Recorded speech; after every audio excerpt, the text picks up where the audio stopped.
live. Oh, good. We're recording. Okay, that's cool. Guys, remember. Okay, now we're recording. I need to just be really clear. Do not spaff on the carpet. Remember, guys, spaff on Don't the spaff on the carpet. Don't spaff on the carpet. Spaff on the carpet. When do I need to stop recording? Well, whenever you're giving your cousin head. Yeah, whenever we start. Oh.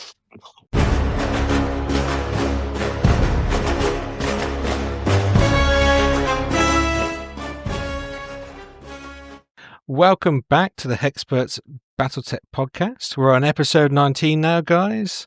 What's Kamata with you? This episode, we're going to be talking about the Capellan warrior houses as our main segment. Also, because we've been away for a bit and Gen Con's arrived, there's also quite a lot of stuff being previewed, which we might quickly gloss over as well. But before we do that, though, let's introduce your host for today. Obviously, speaking now is Lewis. We have Tom over there. Ah! We got Nathan on his special chair. Hello. Hello. And we got Dom. He's not. I don't think he's in MCP heaven now. We pulled him down. No, actually, I'm also on Nathan's special chair. He's also on the chair. It's on my lap. It's the cook chaise lounge. It wasn't that before I stepped onto the chair, though. Well, it's they've had to make it a tour now. Yeah, it's a tour. We've got like a bicycle scenario here where I'm the wheels and Nathan's the handles. Okay, let's.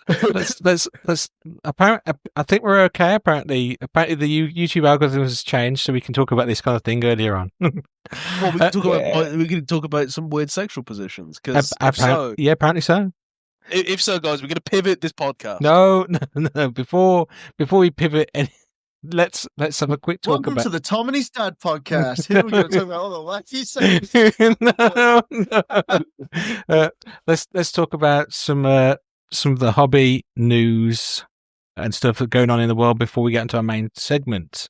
So, hobby for myself, I painted up a Kit Fox that's been sitting on its little paint handle for like 2 weeks. It's finally been painted. I've also been painting up some Horus Heresy models, which obviously I shouldn't be doing such things, but I've been doing those. Lewis. Oh no! Yeah, I'd like to tell all the Battletech purists to hold onto their chair really tightly because there will be a lot of heresy talk in this hobby section. No, that can't be too much. And I played a game against Dom playing Heresy. We won't talk about too much about that because this is a Heresy podcast. But I had a good time. That's the main thing. But talking about Heresy, To be honest, I'm actually really interested to hear about what other games the Battletech community plays. So if you'd like to write in and leave us a comment and leave us a like and subscribe and ring that bell as well, please do so. But also, let us know, like, do you play any other games other than Battletech? Is Battletech your first and only? Or are you just a little hobby butterfly floating between game to game? Tom's a little hobby slut. He can't keep his hobby legs closed. Fucking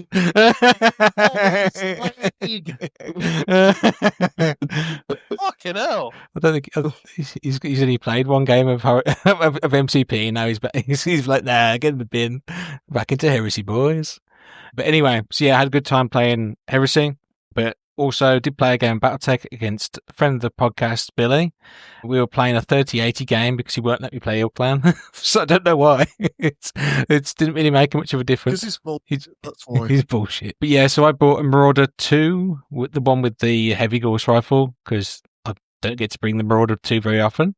The Axeman Marauder 5M and the standard Star Slayer against his Genosha, whatever it is. Genosha. So he got his Locust, I think it was a 3M, some Mercury, I can't remember which model it was. I think it's a standard one. A Jaeger mech with the lasers. It was actually really, really good. It had more armor than his assault mech, which was his Cyclops, which isn't hard to do, but yeah, it was quite a fun game. I think Billy was more worried about the Marauder 2 with its heavy Gauss rifle than he probably needed to be, but I suppose if that does get a lucky hit, then it is a game-ending weapon. Or at least a life-ending weapon anyway. But yeah, it was pretty fun. I can't remember who won in the end. I think Billy won, maybe? I can't remember. Lewis is just like, oh guys, I can't remember who won. Definitely wasn't Lewis. It probably wasn't me. I can't remember. But yeah, that was pretty much it, really. Yeah. Shall we move on to Nathan? Well, I've actually been playing Battletech. You might be shocked to learn. What? Oh, So, I had a game 2 weeks ago against Owen, which was an Ilklang. Oh no, it was a 30-80 game actually. 30-80 game, about 7k. I ended up losing it by a bit, but it was an absolute slugfest. And then I played this week Nate from Shake Battle Roll, who is a friend of the podcast, as we all know. Yeah.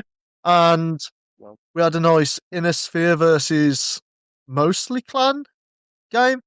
He had like an Atlas C, which is, a bit on the line. I think it's his And it's his C it's his C it's his Seafox force, isn't it? I think they're no, then it's kind of their thing to convert the like Inner Sphere chassis. Which is a really confusing game, as my colour scheme for Gallus is blue and green, and his colour scheme for Seafox is blue and green. so it's just they did look quite similar. Two of the same forces just slapping each other about. And what it ended up with is a Highlander on like 3 head wounds, sensors taken over his head, and on 1 pip left for 2 turns. He got shot by the entire army. And then all it was a pack hunter, was it? The guy with the giant PPC on his shoulder. Yeah. It was a pack hunter. He just runs up and just domes him. well, At the same time as my Orion just kicks the head out the back of the Atlas. And then it was already quite late and we were both very sleepy, so we kind of just called it, but I think he probably won. We should have a little nap on the table. Just curl up on the table. Miss work the next day. Oh, if only. But no.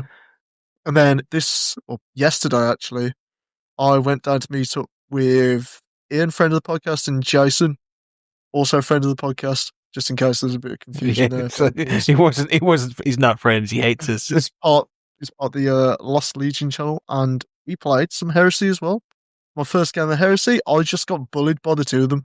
Literally, that's all that happened. I threw together an Imperial Fist list, and then they were both like, Imperial Fist is the worst thing ever, we need to take them out. I was like, oh, great. So I had like 3 Terminator squads coming at me from the one side. I had Dark Furies, Assault Marines coming at me from the other. And then all I had was like quad heavy bolters that were like 2 heavy bolters and some harsh words, really, in their shooting. And some Churchill turrets and some water cannons.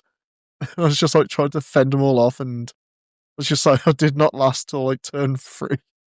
Turn 2, everyone was dead and my guys just ran off the board. Yeah, other than that, since our last podcast, I've also put green and washed green as well. I'd say about 20 odd different Jade Falcons mix. So I'm slowly building up my force. I'm waiting for Scouring Sands, whenever that comes out, to add to my force and finally get the last bits to my cluster. We can talk about that in the news. I've got the rumoured release date. Yeah, that has been my hobby mostly. Yeah. Cool. So, should we go on to Dom? Let's go on to me. Yeah, all over you. That's just... Anyway. I played my first game, Battletech. Oh yeah, Dom, how did it go? You know what? It was aggressively fine. Aggressively fine. A game of all time. It was aggressively fine. It wasn't as bad as I perhaps dreamt or imagined. Feared.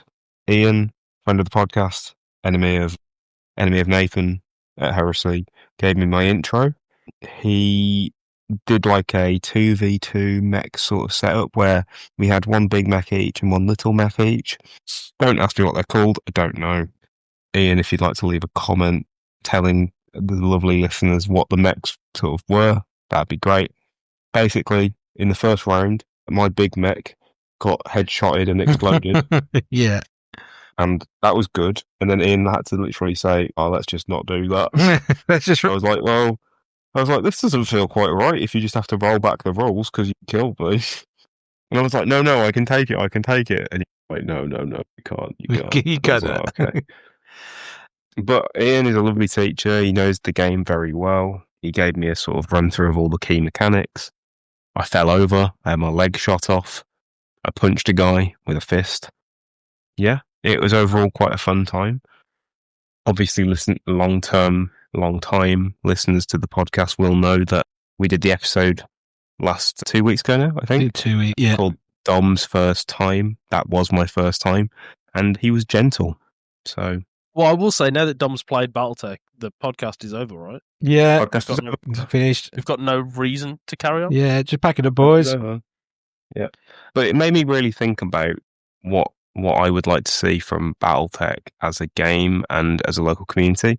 And we've spoken about maybe doing sort of an RPG system, Ian and I, where we do, more of the RPG side. I know that's already a thing in Battletech, so maybe that's where I find my true elation and joy in the game. Other than that, I have been playing this weird sort of Warhammer game called the Horus Heresy, whatever the hell that is. New game. Never played it before. New game. And I've been painting up some troops and things like that for that game. And I'm certain that lovely Lewis will be sharing some photos of them after the show. Oh, let me just go do work. Oh, yeah. Work. That's what I say. Exactly. But yeah, so Dom, if you're all done, then should we ask Tom what he's been up to? Well, good question. What have I been up to? Well, I'm currently, as of this moment, painting some Ronin for Battletech. Oh. So, yeah, I managed to snag some Ronin decals, and I have a C3 lance that I want to try out and be disappointed by. So, I thought I'd play Ronin. I think that you might enjoy them more if we were looking at maybe playing them in Alpha Strike. I think the C3 seems to be a bit more. No, Lewis, I play classic. You can. We got. I want to play classic. I want to play Alpha.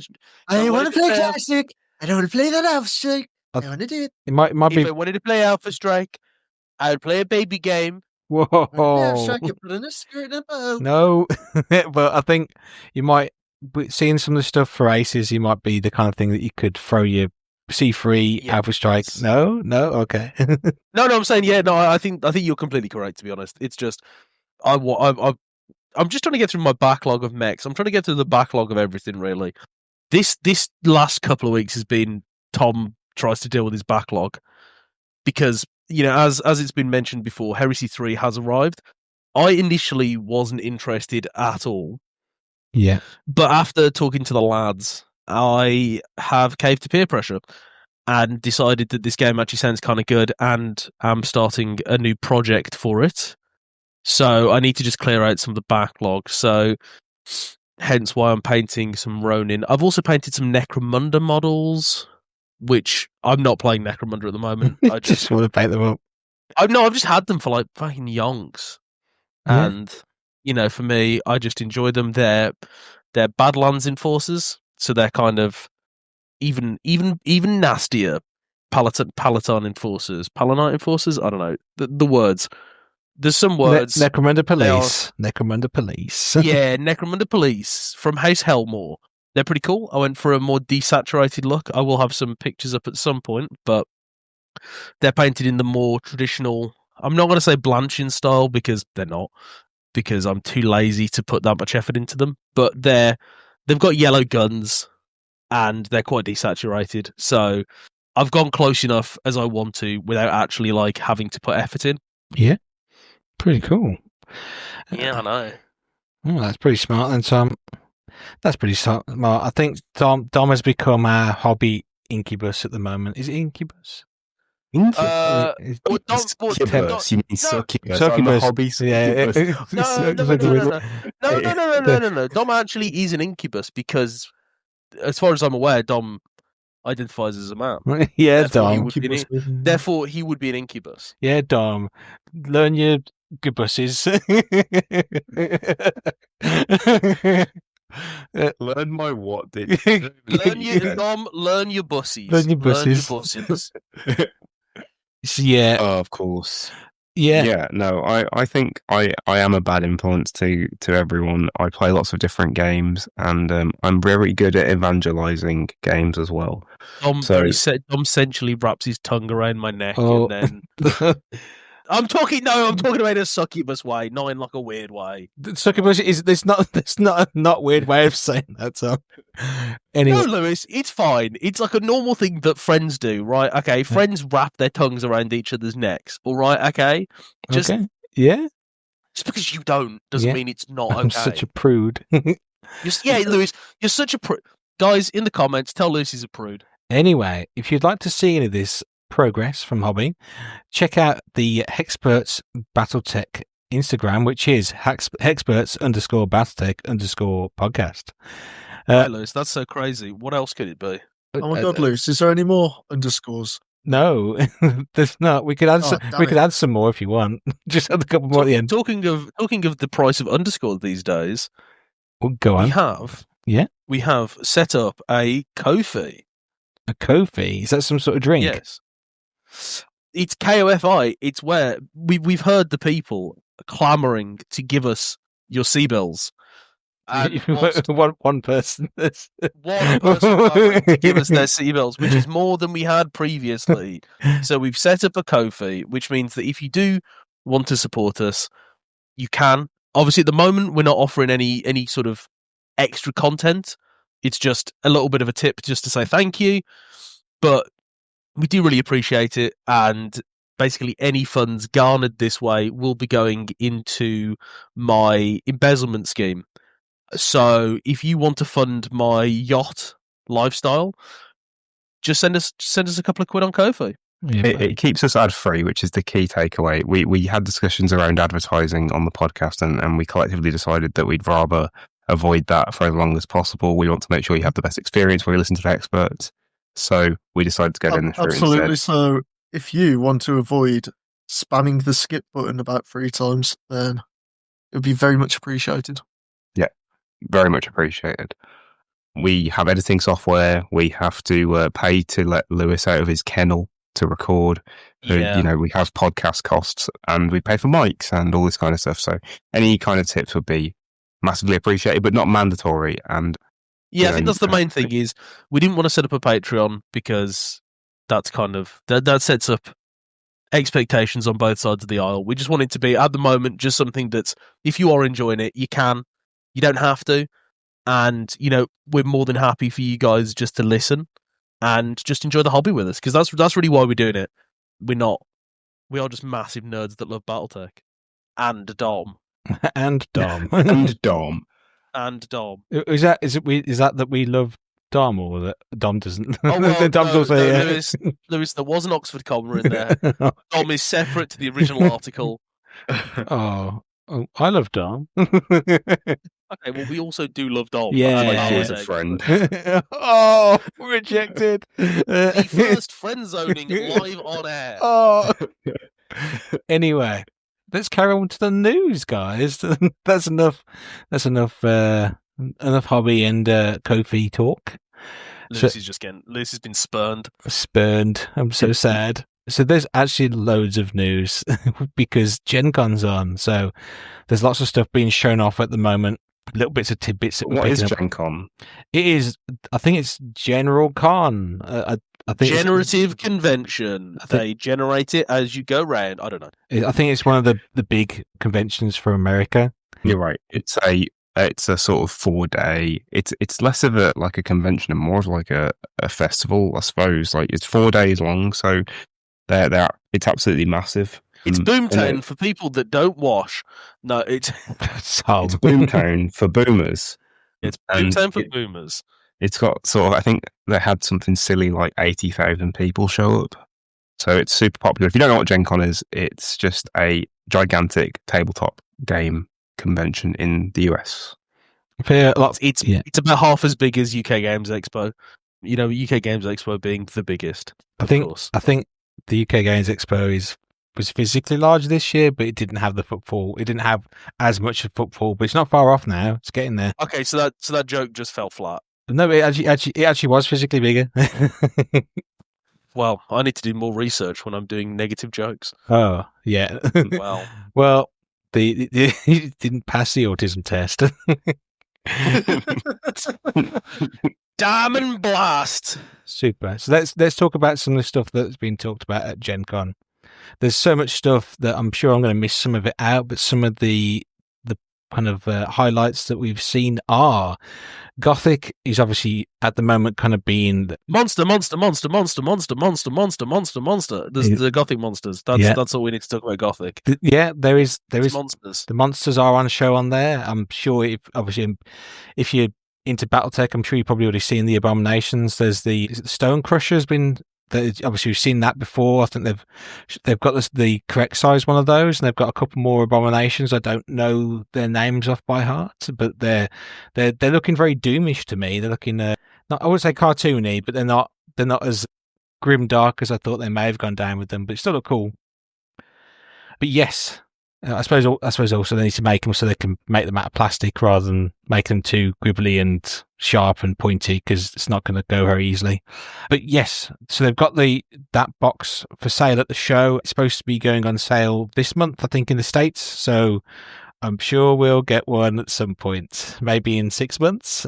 Maybe we'll order one from the States, and I think we might have a quick review and a talk about it when we actually get our hands on it, because there's a bunch of cool stuff in there and a bunch of fun missions and stuff by the looks of things. But I think, as Tom said, though, I think we're all keen to try and get our hands on the monsters, which I think are... Yeah, I literally couldn't care less about the rest of the box, just want monsters. Yeah, the monsters aren't out yet, but obviously they have shown that the files exist, and they are.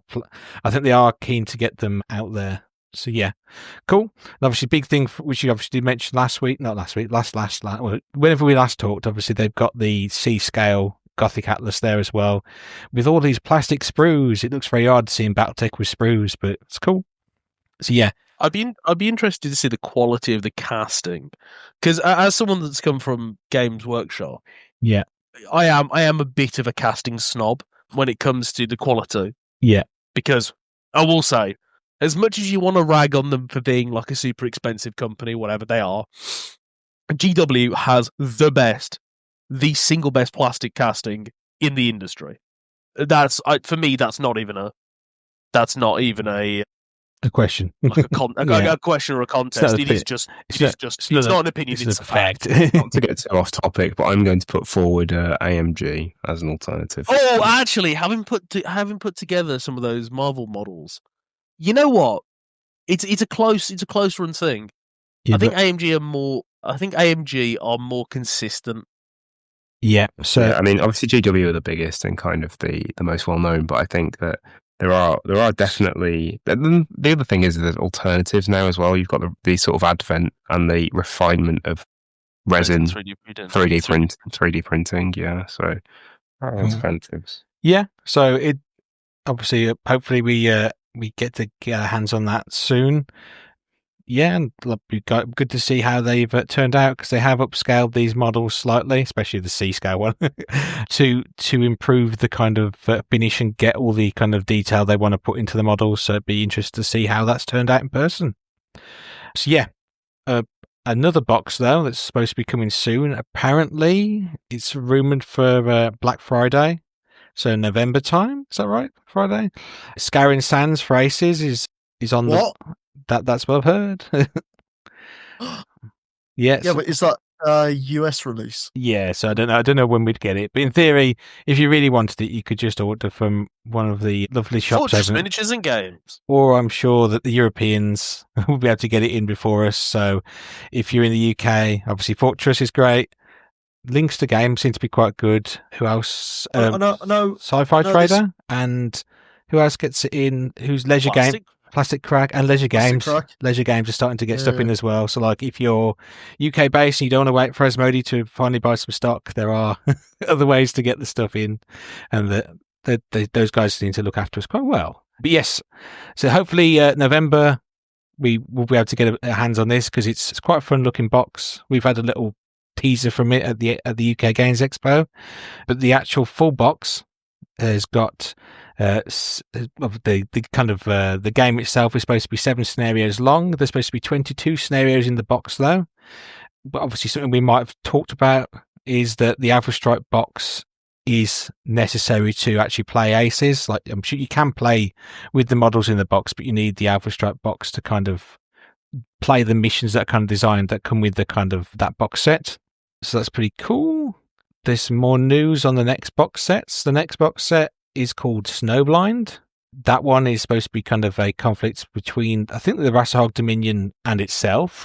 So, obviously, I assume you're going to be a merc kind of involved in that kind of conflict. So you're going to be fighting probably, I assume, some sort of Rassahog Dominion Ghost Bear force. In that box, so I think the forces you're supposed to play against include Rhymotter, Viking 2C, which is really cool and it's very scary. A new Grizzly variant. We like the Grizzly. Yeah.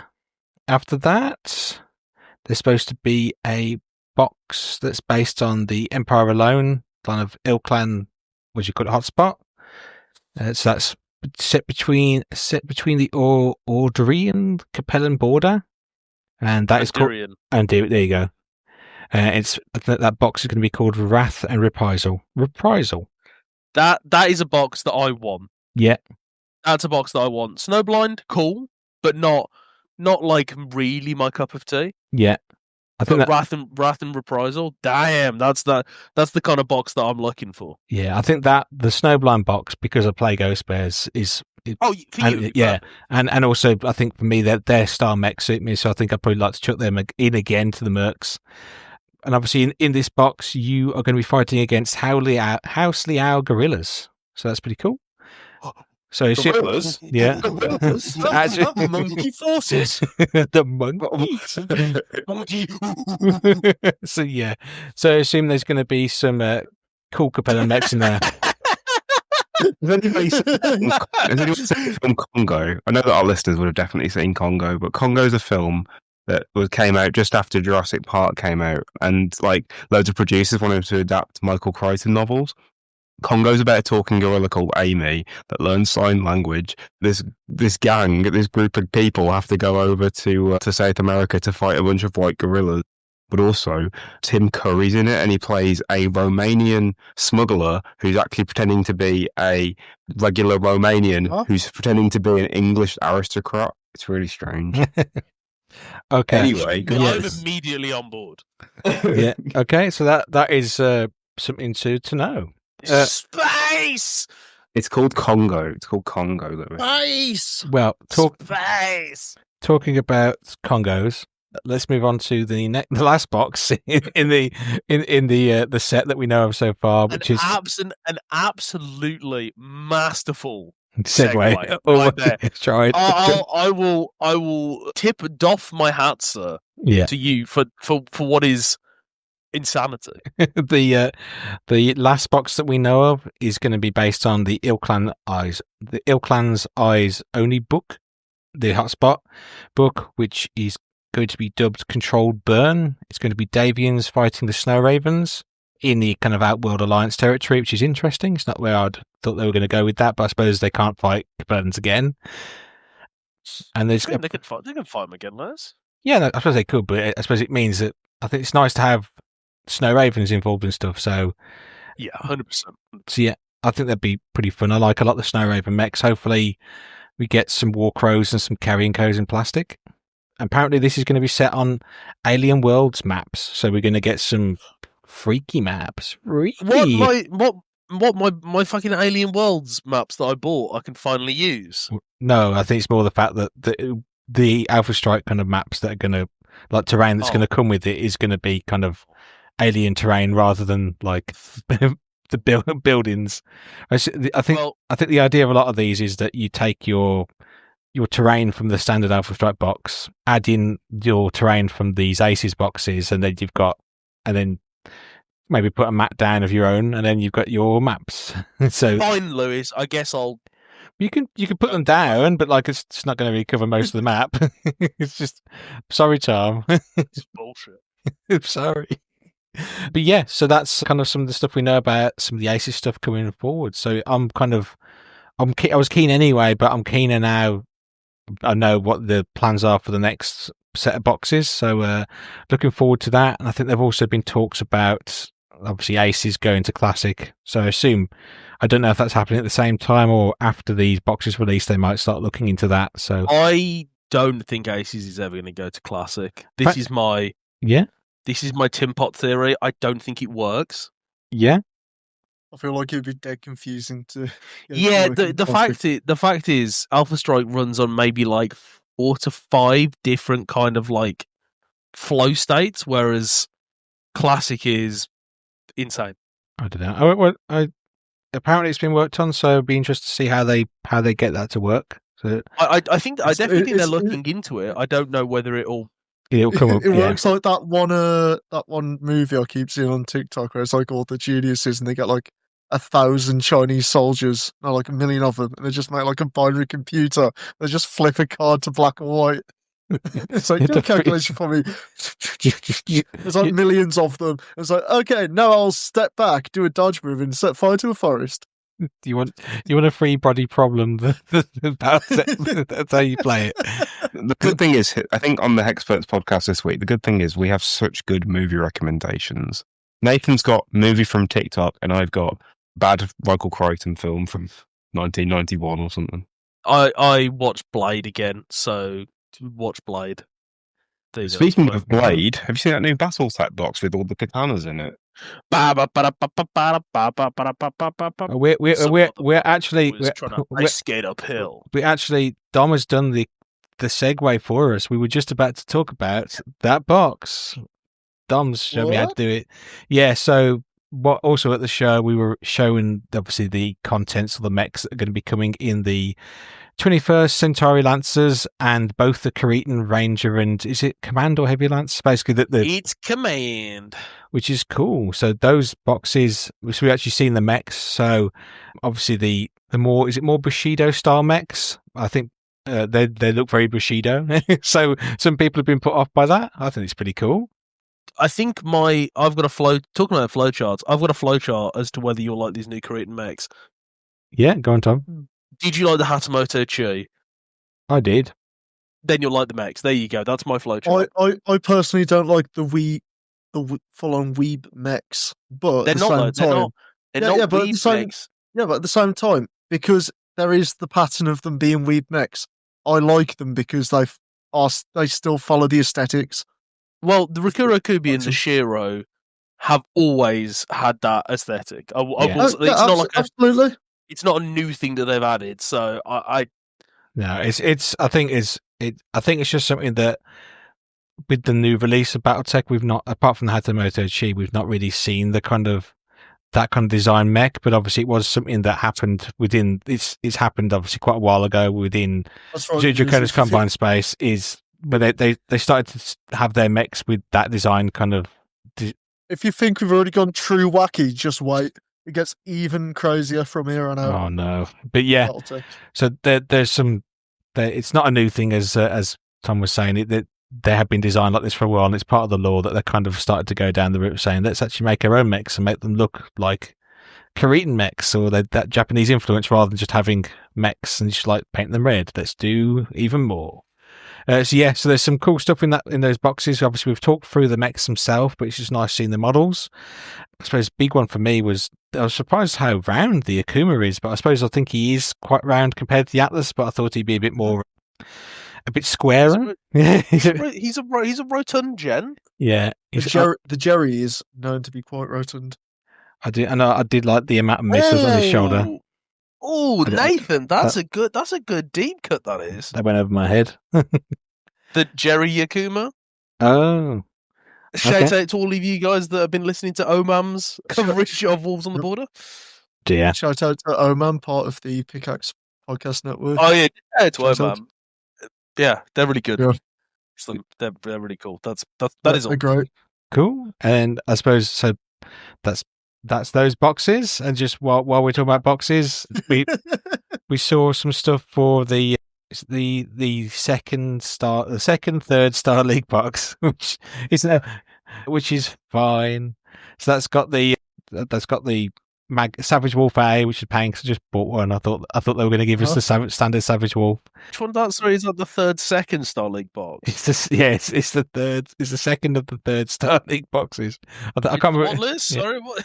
It's got a name. It's the one with Alric's Savage Wolf. It's got it's the third Star League like Assault. Yeah. Star or whatever the fuck it's called. Yeah, it's got Alric's Savage Wolf. It's got an Excalibur, which is cool. We like the Excalibur.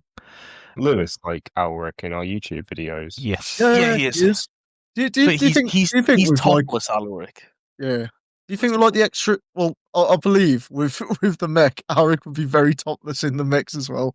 Yeah, They are with their it's- extra light engines. He's a hot mech. Oh God, yeah, actually, Yeah. XL engine. Do you think next to the controls is just like a nice little dish that you can just crack an egg into and cook it while you're fighting?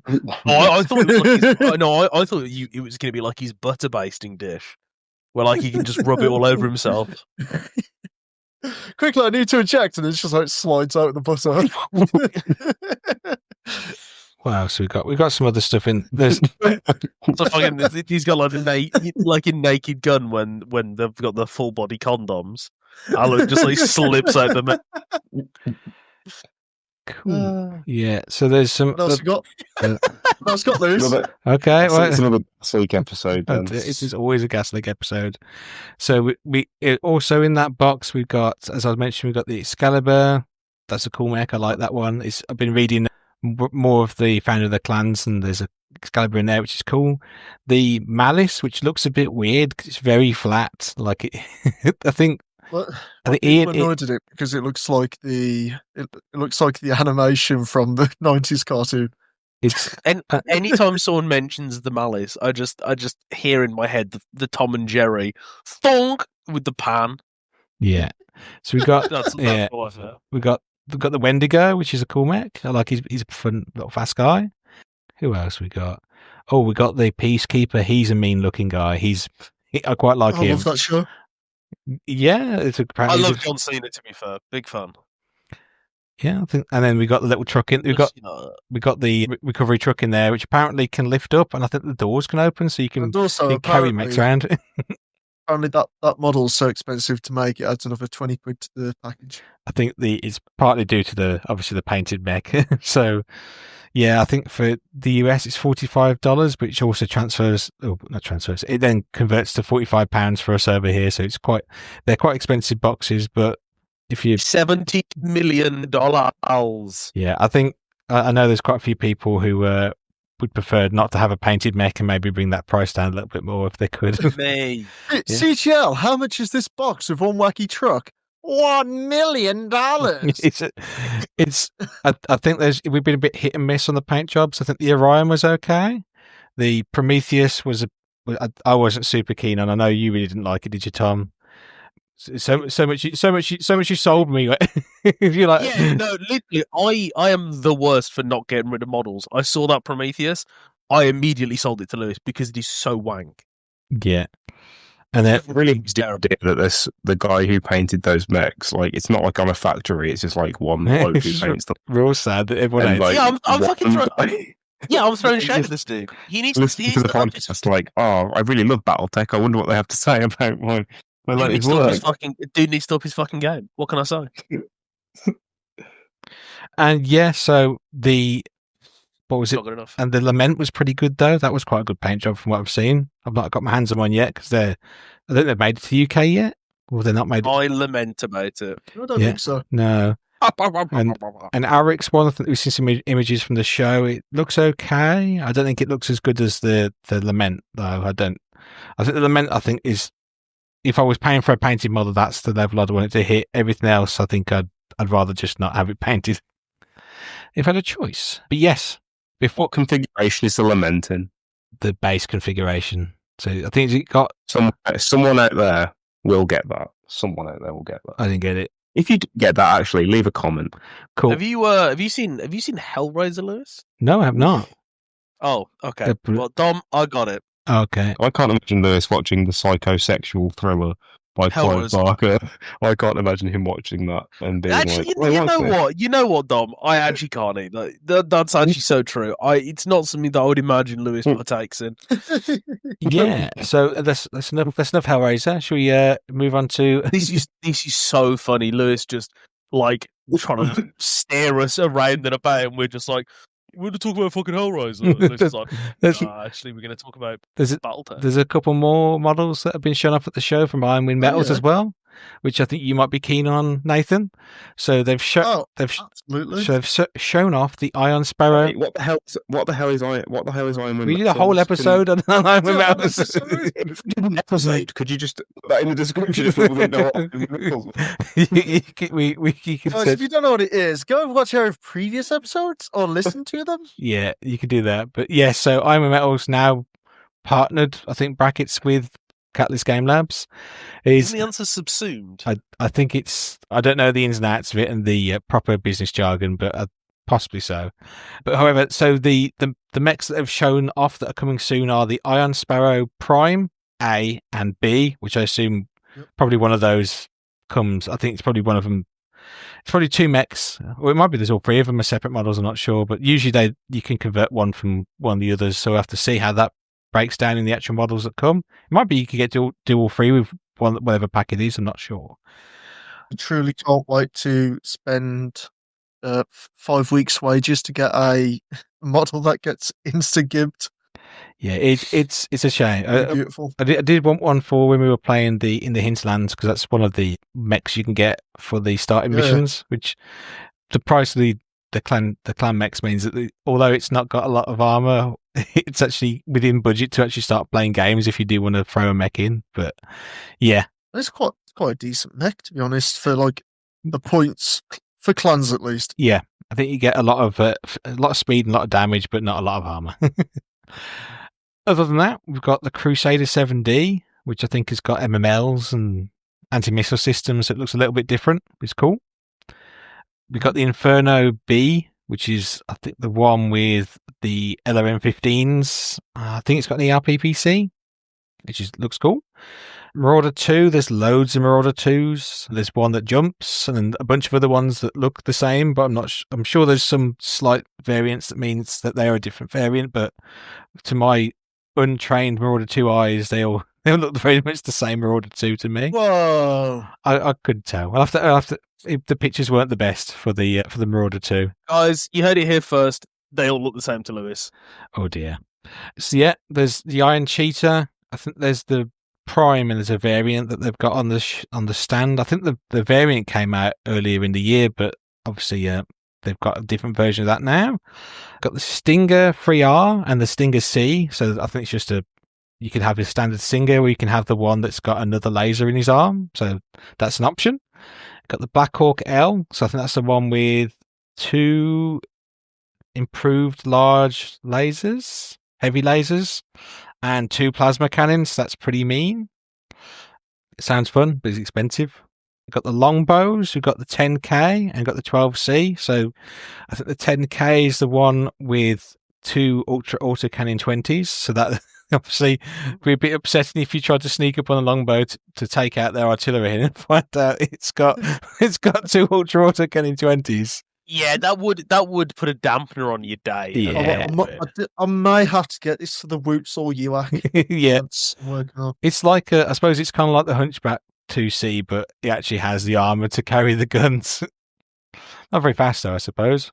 And it's got the 12. If you had that and the Hunchback 2C. Yeah, that's one army. Oh, just don't get close. You have to a Billy and say, "Can we have another board?" Another board. Oh, guys, can we have a second board, please? Oh, what a crime! What a crime to have 2 boards. Can we have a second board, please? I don't like playing on the standard bit that we play on. Can we have a second board, please? My sorrow for you is immeasurable. Get your tea. Mr. President, second board has hit the table. Yeah.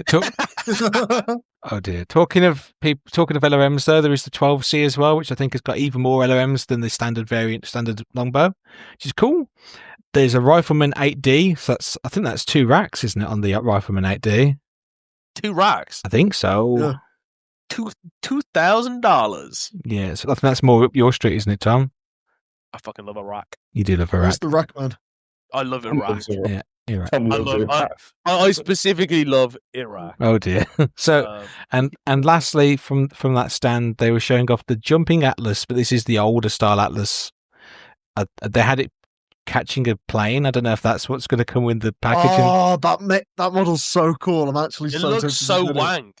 It's also What? so we got completely different sides of the coin there. Nathan loves it and Tom hates it. I think it's one for the people that like to have the retro mechs. What else do you hate? Joy, whimsy, happiness. Yes. He hates his lobster buttery. Nathan. I get an upset stomach. I can't afford to have it too buttery. Yeah, there we go. So I don't think that's one I'll be picking up, the Jumping Atlas, but it's cool that they've made it. It's an interesting one. I think maybe if they'd done the standard Atlas, like the new style Atlas, but I think they do need to make some mechs for people who prefer the older style metals as well. Looks into the camera. Can't leave those guys behind. We absolutely can. No. So yes. So just a heads up. I don't think it's really relevant anymore because obviously the show's happened. But at the show they had releases of Gothic, the Gothic salvage boxes, the Gothic scale Atlas. They had the third Star League battle group, which is obviously the box that I couldn't pronounce earlier. They've got the Technical Reader 3025 Centennial Commemorative Edition. So that's the 3025 kind of book with the new artwork, which is cool. They've got the battlefield support emplacements, turrets. Oh, turret tech. We need that soon. They had Battletech ammo dice, Battletech missile dice, and Battletech energy crystal dice. I don't get the energy crystal maybe for the lasers, but it's those kind of long dice that you roll. It's there if you want to. Confusing, not sure, don't love Long it. dice. Long dice. Like the hexagonal, like 2 little points, but the numbers are only on the flat faces. Yeah. Hex dice, like the Hexperts. Yeah, we should love them. Maybe. Should we? I don't know. I've not got my hands on them, but I think they're. I don't want to say gimmick dice, but they are gimmick dice. Yeah, they're cool, but like they're just nice to have. They're definitely not necessary for anything. And I think exclusives apparently for Gen Con, they had some new dice and they had a Warhammer Blueprint T-shirt, which is a shame because that Warhammer, not the Warhammer you're thinking of, Dom. It's the Warhammer mech. So anyway, Warhammer. You hardly know her. Anyway, we're going to pop to a quick break because we've been recording for 50 minutes. Tom Franklin's going to shoot himself, and we'll catch you guys in a minute to talk through events and maybe get into our main segment. Bye-bye. Catch you guys in a sec.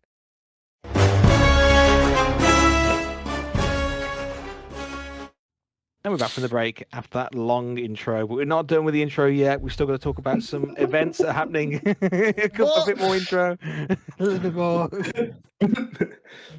Yeah, sit in your seats, you buckle up for some more intro, boys. So I'll quickly go over some of the events going on in the UK in the next month or so, actually, because there's so much going on. I think it's just this month. So we got the Battle for Tamar Alpha Strike event, Ponder's End Reformed Church in Enfield, 500 points Alpha Strike narrative game. And then we've got there's Alpha Strike at the War Games Workshop, in Milton Keynes. That's a 300-point 350 era Alpha Strike day. Obviously, if you're into that, obviously check those guys out. We've got a casual Battletech meetup on the 10th of August at Firestorm Games in Cardiff. They usually they're playing Classic about 6K, I think, but obviously let them know if you're coming down, and like Tom and Nathan, who just turn up, and I'm sure they can sort you out. August 14th, there's Battletech Game Morning at Antics, obviously at Antics, I think Antics Games in Stonehouse. That's 9:30 to 1 p.m.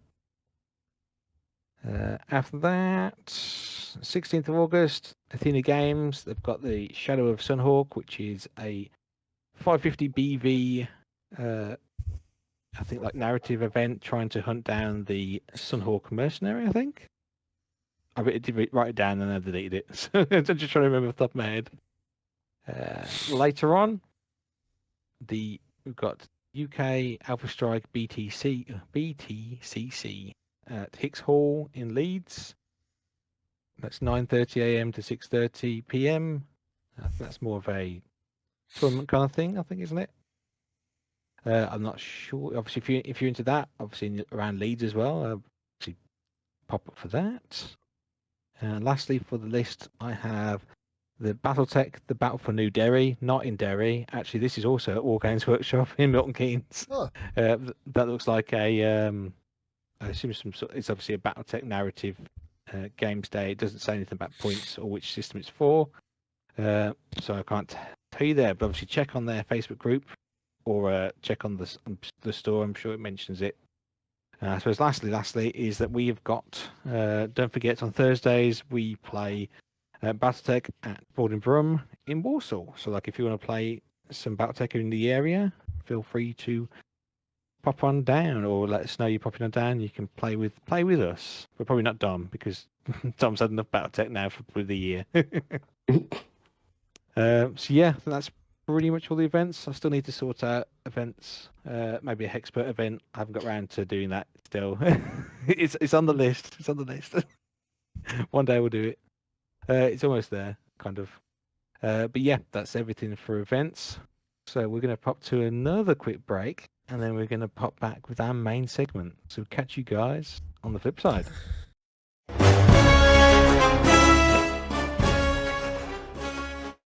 And we're back again from that little break, and we're going to be chatting about the warrior houses, but we're going to hand across to Nathan because he is now the expert on Capellan warrior houses. Oh god, I've researched these guys too much. So, I want to ask any of you guys, do you know anything about the warrior houses? What the hell is a warrior house? Is that like where they go and do UFC and fight each other?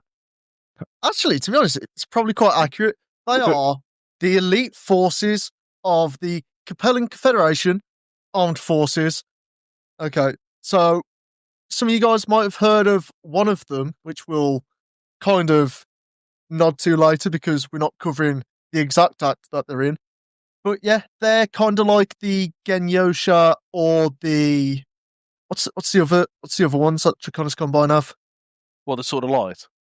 Yeah, they're kind of like the Sword of Light for the Capellans, and it's quite amazing that they're not actually talked about a lot more. I guess a lot of the books at the start are more Fedsony, aren't they? Yeah, and people don't like Capellans, do they? Really? No one likes the Capellans. Yeah, Why don't people like the Capellans? Because they're like the main villains of the first few books. Got you. Okay, carry on. Sorry.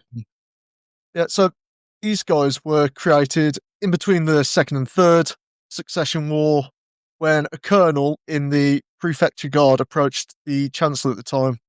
And he was like, we need to create these special units because we're just dying. We're just getting mullered out there because we're all got the same training. We need people who are like elite and we need them now. And they're like, you know what? Yeah, go ahead. The Chancellor completely agreed with it. But sadly, the general died. And his predecessor, what's the other word? His successor. Kamachi Mara was like, okay, I'm going to make this reality. So he went around all the Capellan armed forces and picked different skilled troops to make up this new unit, which was the warrior houses. So the other members of the CCAF, they were like, why are you robbing us of all these skilled troops and all these resources to make this new unit? Obviously, a lot of these being military groups are really prideful and like, we don't need these elite troops. We can do it all on ourselves. And to counter this, Amara, at the time, pointed at the prefecturate guards, which are the main guards for the Capellan heads of state, and said, my warriors will challenge your warriors to a fight. And in this simulated battle, the warrior houses came out as the victors. It was like a week-long series of battles to test them. It was simulated. So what? So how the simulated battles work are kind of like how they work in NATO exercises. So it's a lot more laser pointers and hit designation. So like a war game rather than like an actual kind of. They weren't in like a simulator. Because as you might know or might not know, the Capellans are almost always in a state of we don't have enough resources, we don't have enough men. So it'd be a bit daft to waste them all in just like simulating plan like bachels with each other. to prove the honor of each house. Makes sense. So, okay. So, how many warrior houses are there? Is it like a So- TikTok content house where you have like many different influencers all sort of vibing in the house to make content, or is it more like Spartan sort of training zones? Originally, there was 3 of these warrior houses, and these were the Kamata. Oh no, there was 3 of these warrior houses, and then in 29-28, there was 3 more warrior houses created after that, and these guys are usually about 2 battalions, and it's just like So it's just a little gang of guys then, really, but they're very especially highly trained. Very specialized, very highly trained guys. But these would actually have a massive part in Maximilian Liao, because Maximilian Liao, who's currently the Chancellor at 3025, he actually became Chancellor by overthrowing his dad, and he managed to do that partially because he managed to get the guards on his side, or the warrior houses on his side, to be able to take over his dad. And then because of this, during his reign, and also so he could play the different armed forces off each other, so his children can then take over the Capellan Confederation, he was like, we'll have even more warrior houses, and then made them up to 8 warrior houses. And then in 3004, he decided to not even make them part of the armed forces, so the armed forces can't control them, kind of like the death heads, and that meant that they were just like semi-autonomous, but they also had like control over the other like Capellan troops and they were fighting with. So if a warrior house general came into the room to, like, I don't know, even the Northwind Highlanders, and he said, we can actually do this now, they would have to follow their commands. And the only 2 other groups of warriors that wouldn't be following this are the Capellan Hussars, which are the big legacy, like the first major military unit of the Capellans, and the Death Commandos. And because of this, they really just don't like working with each other at all. Yeah, so that's quite interesting that they outrank everyone else. They're kind of like above the chain of command until you've got to these super elite units.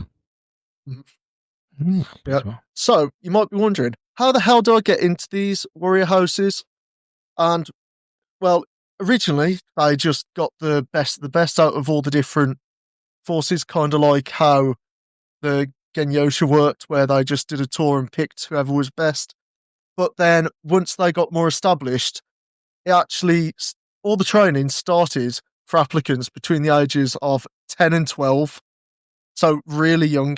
They'd send recruiters out, kind of like football scouts, send them out to different parts of the Capellan Empire to try and find children who were of high enough quality to join these houses. And, you know, there's, as with all things, there's always meddling from local lords or rather rich parents trying to get their kids in there so they can earn some honour. But even then, they can't pay their way in. All they can do is just go in and be like, can my son please be recommended for this house?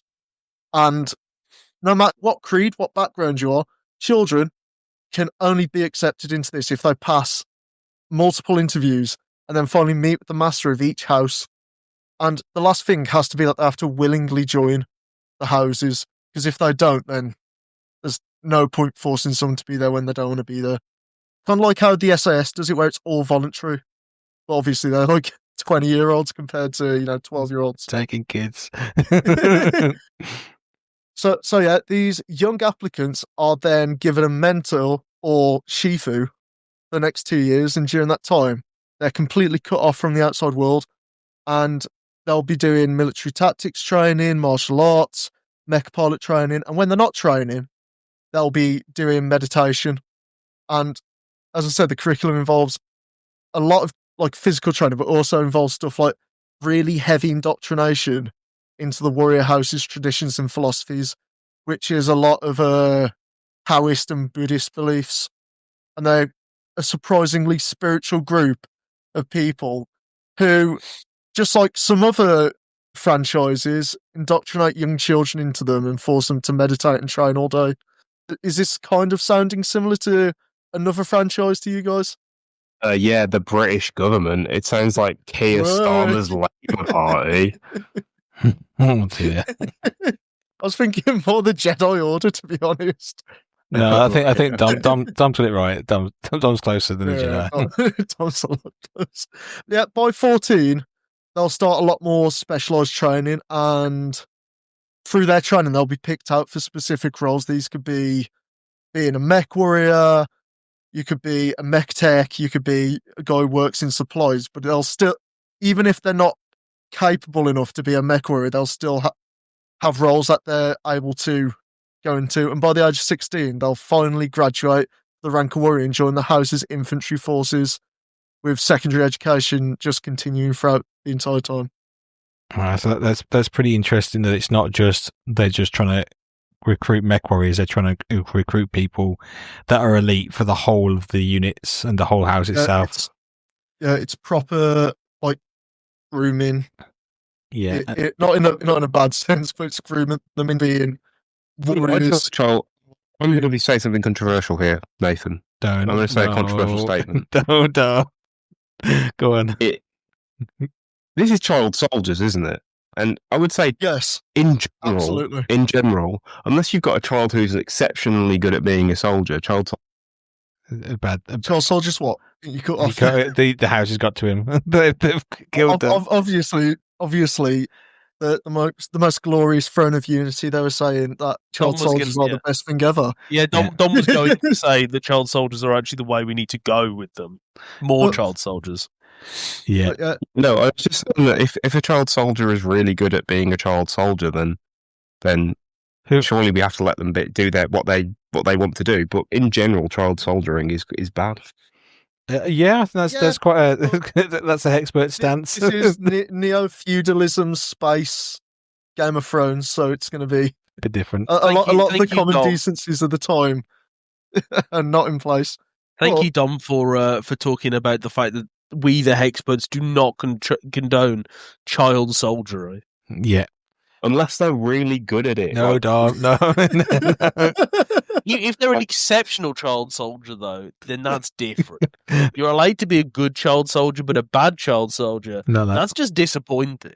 I'm not saying every child would be a good child soldier. I'm just saying the ones that are good.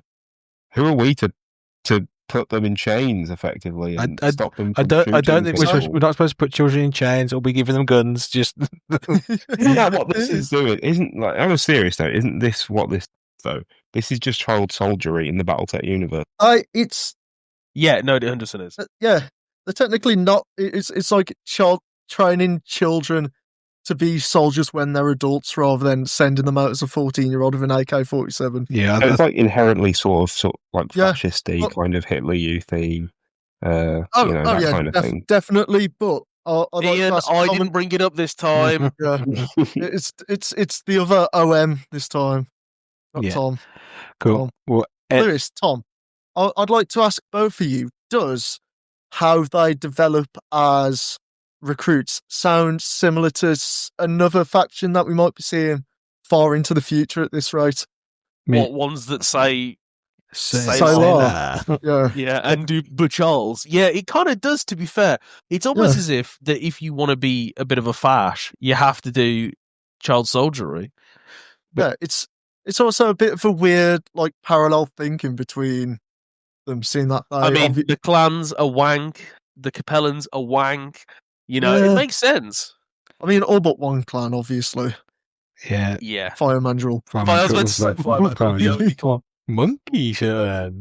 They're just partaking of some monkey madness. Anyway, but also, Nathan, you were mentioning about them joining up with the infantry to start with. Is that to get them, obviously, understanding how infantry work? So if they do become mech warriors... So a lot of them join the infantry.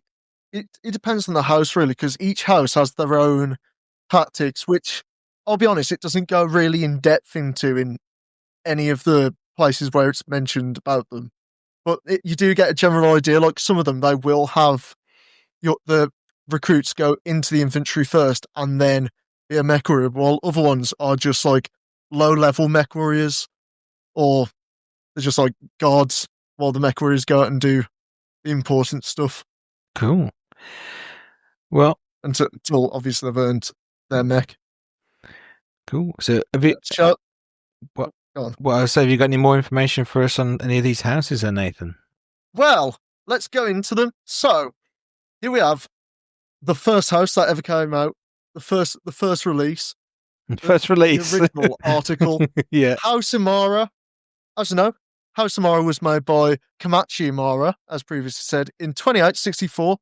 They're the first warrior house regiment, and they performed beyond exception against the Goliaths of the Orient Hussars when House Marek attacked Cyrus in a deep penetration raid in 2901. And another memorable thing that they had going on was that they managed to beat the light falcon.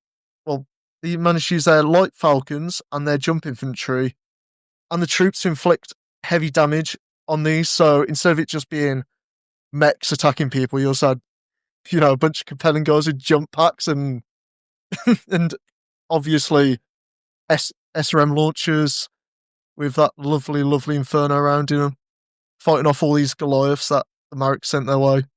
So the light falcons, I assume those are obviously the transport They're like kind of helicopters or vehicles. I'm guessing. But yeah, it's the Air Force as well, I believe. Cool. Another instance is that they managed to contain and drive off a force of the 7th Crucius Lancers, together with House Lusan in the defence of Lincoln in 3001.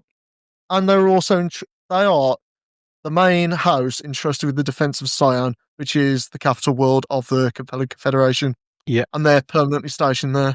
The other warrior houses, though, are also rotated to Sion periodically for special training or to be, like, put onto guard duty for special presentations, for parades, especially when victories. They like to get all the houses together to just show off their military might. So, kind of like how you have the Russian and the North Korean parades. Yeah. Where they just show off all the missiles they got. But the Imara Housemaster is generally accepted as the spokesman for all of the warrior houses. Boss. Another thing with these warrior houses is that they've all got nicknames. Well, most of them have nicknames, especially the original three. Yeah. So the nickname for House Imara is politically correct. I'm guessing that's not their own name for themselves. No, that is like I don't know. It probably was made by the other like CCAF forces, and then and then taken on as like not understanding the irony. Yeah, nickname for them. Yeah, their homeworld, as I said, is Sion, and they have a long history of battlefield excellence. And a lot of times they just use their reputation as a weapon and intimidate lesser units interfering them, which ultimately puts them off their game and costs them the battle. And then if the other units that they're fighting don't fear them, they have little problems showing them why they gain that reputation. And so they just bully people. They're just like the boogeyman of the warrior houses. And if people are like, I'm not scared of you, they just use overwhelming force to crush them, to hopefully instill that fear a bit more. And like all the warrior houses at the moment, they've got 2 whole battalions of combined mech forces, infantry, and aircraft. And their parade colours are white, green, and gold, as you can see on the video version, or if you look them up online. Well, I actually quite like this scheme, to be honest. It is a very interesting one. So, what do you guys think of Imara? Sound pretty cool. They're the big boss boys, aren't they? Yeah. It's cool seeing that their specialism, their kind of favourite tactic is them kind of using infantry and jumping out of helicopters or some sort of flying vehicle to go and like do things rather than be like, they love mechs. Yeah. It's like, that's one thing I've noticed about the warrior houses. There are a lot more combined arms than you'd see from a lot of the other factions, like elite warriors. Yeah. You don't really see it in like the Kell Hounds and the Wolf Dragoons and stuff like that at this point. Cool. Yeah, shall we move on to the next house that we're going to talk about. Go on then, Nathan. Yep, do it. Who got next? We have House Kamata. And House Kamata, they've got the nickname the Power of Good Karma, and their symbol is a Buddha holding a sword. Yeah. With a nice little halo behind them. So these guys are the crew that Ian run, I believe. I don't know. I know the colours are all quite similar, but I think they are. It sounds about right. Yeah. So they were founded by Colonel Xander Kamata during the Third Succession War. The homeworld of these guys is Betelgeuse, which I believe is the same Betelgeuse that we can see in the sky. So as a star. Is that Beetlejuice then? Or is it Betelgeuse? Betel, G-E-U-S-E. I'm going to look it up. Yeah. Carry on anyway. So the house won its first major victory on Hussein in 2942 over a mercenary force working for House Davian. And they also helped relieve the St. Ives area from Davian mercenaries units, which were the Kingston Commandos and the Tristrams terrorists. That is a mouthful. In 3019, while working with House Lusan, I managed to absolutely obliterate them.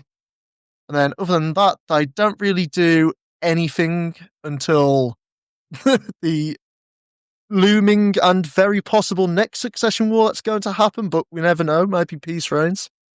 So, I hope it does, personally. Yeah. Peace in the new world. That's what we want. Peace in the new world. Amen. Yeah, their battle tactics is revolves around picking a single target, and they don't care about anything else. They just want to destroy that target, which is the one that will do the most damage to either the strength or the morale of the enemy forces.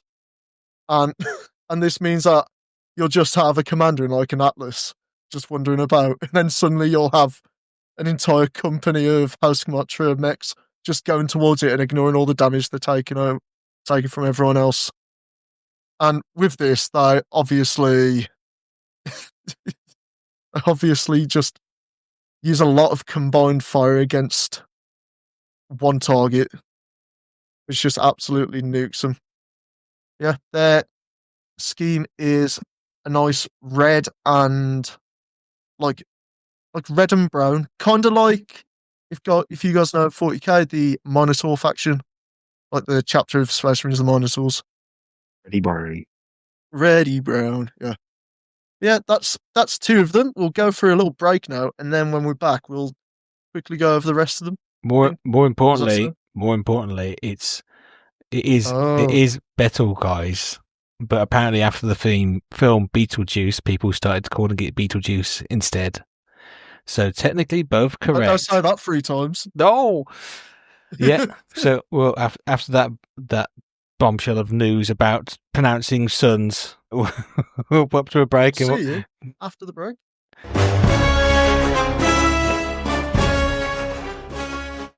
And go. And we're back from the break. And we're back with Your Tech and Law Tech. And again with Nathan. So Nathan, what have you got for us this week?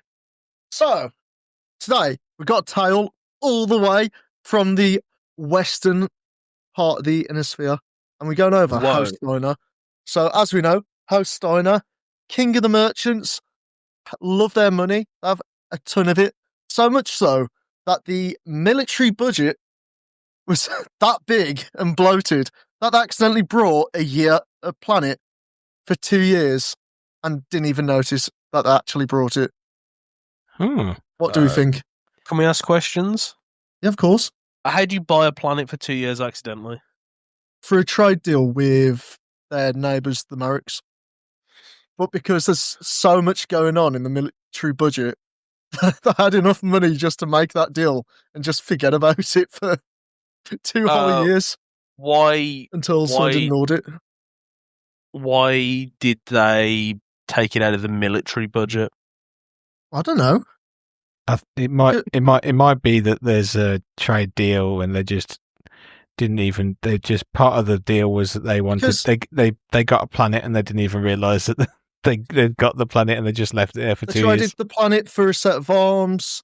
They just used the military budget for planet acquirement because, as part of the military, they would spend that on mechs anyway to acquire planet. Look. I don't know why I'm being like thingied for this. You know, this is basically just the BattleTech version of Would I Lie to You? Mm-hmm. Yeah, I think this is a your tech. Mm-hmm. I think you think Nathan's a liar? No, I think Nathan. I think Nathan has come up with something, and he's preying on the fact that there is the Steiner very rich but stupid joke. If you think in a large organisation, you're not actually going to be able to keep track of every single thing that you do. Yeah, but the whole organisation losing it for 2 entire years, I don't believe it. Have you seen like modern day auditors? There's a lot that you can miss. Just like auditors catching a stray. Auditors are catching a stray. friends of the podcast, please don't audit us. enemies of the podcast. No, mortal enemies of the podcast. So I think this is law tech. I reckon this probably happened. This sounds like something that would happen in the story somewhere. What do you think, Dom? I think it's your tech. Oh, well, I'm sorry, Lewis. No, it is a your tech. No, of course it's a fucking your tech. Of course it's a your tech. Hey, as long as I'm getting at least one of you, I know I'm doing it okay, and I'm doing fine. No. It was. I to be fair, on another day, I might have gone Lord Tech with it. I was just feeling in my bones that you were feeling devious today, Nathan. I'm always feeling devious. He has the spirit of a garden nymph, doesn't he? Oh, Nathan. Yeah. A garden nymph. Little gnome. Oh. So you garden nymphs, should we jump back into some more warrior houses? Yeah. All right. Well done, Nathan. Well done, Nathan, for pulling the wool over my eyes. All right. He pulled the kimono over your eyes, Lux. Oh. Wouldn't that be more Trichonis combined? Tom doesn't understand the difference. All right, I'll catch you guys in a minute. Bye-bye. Catch you later.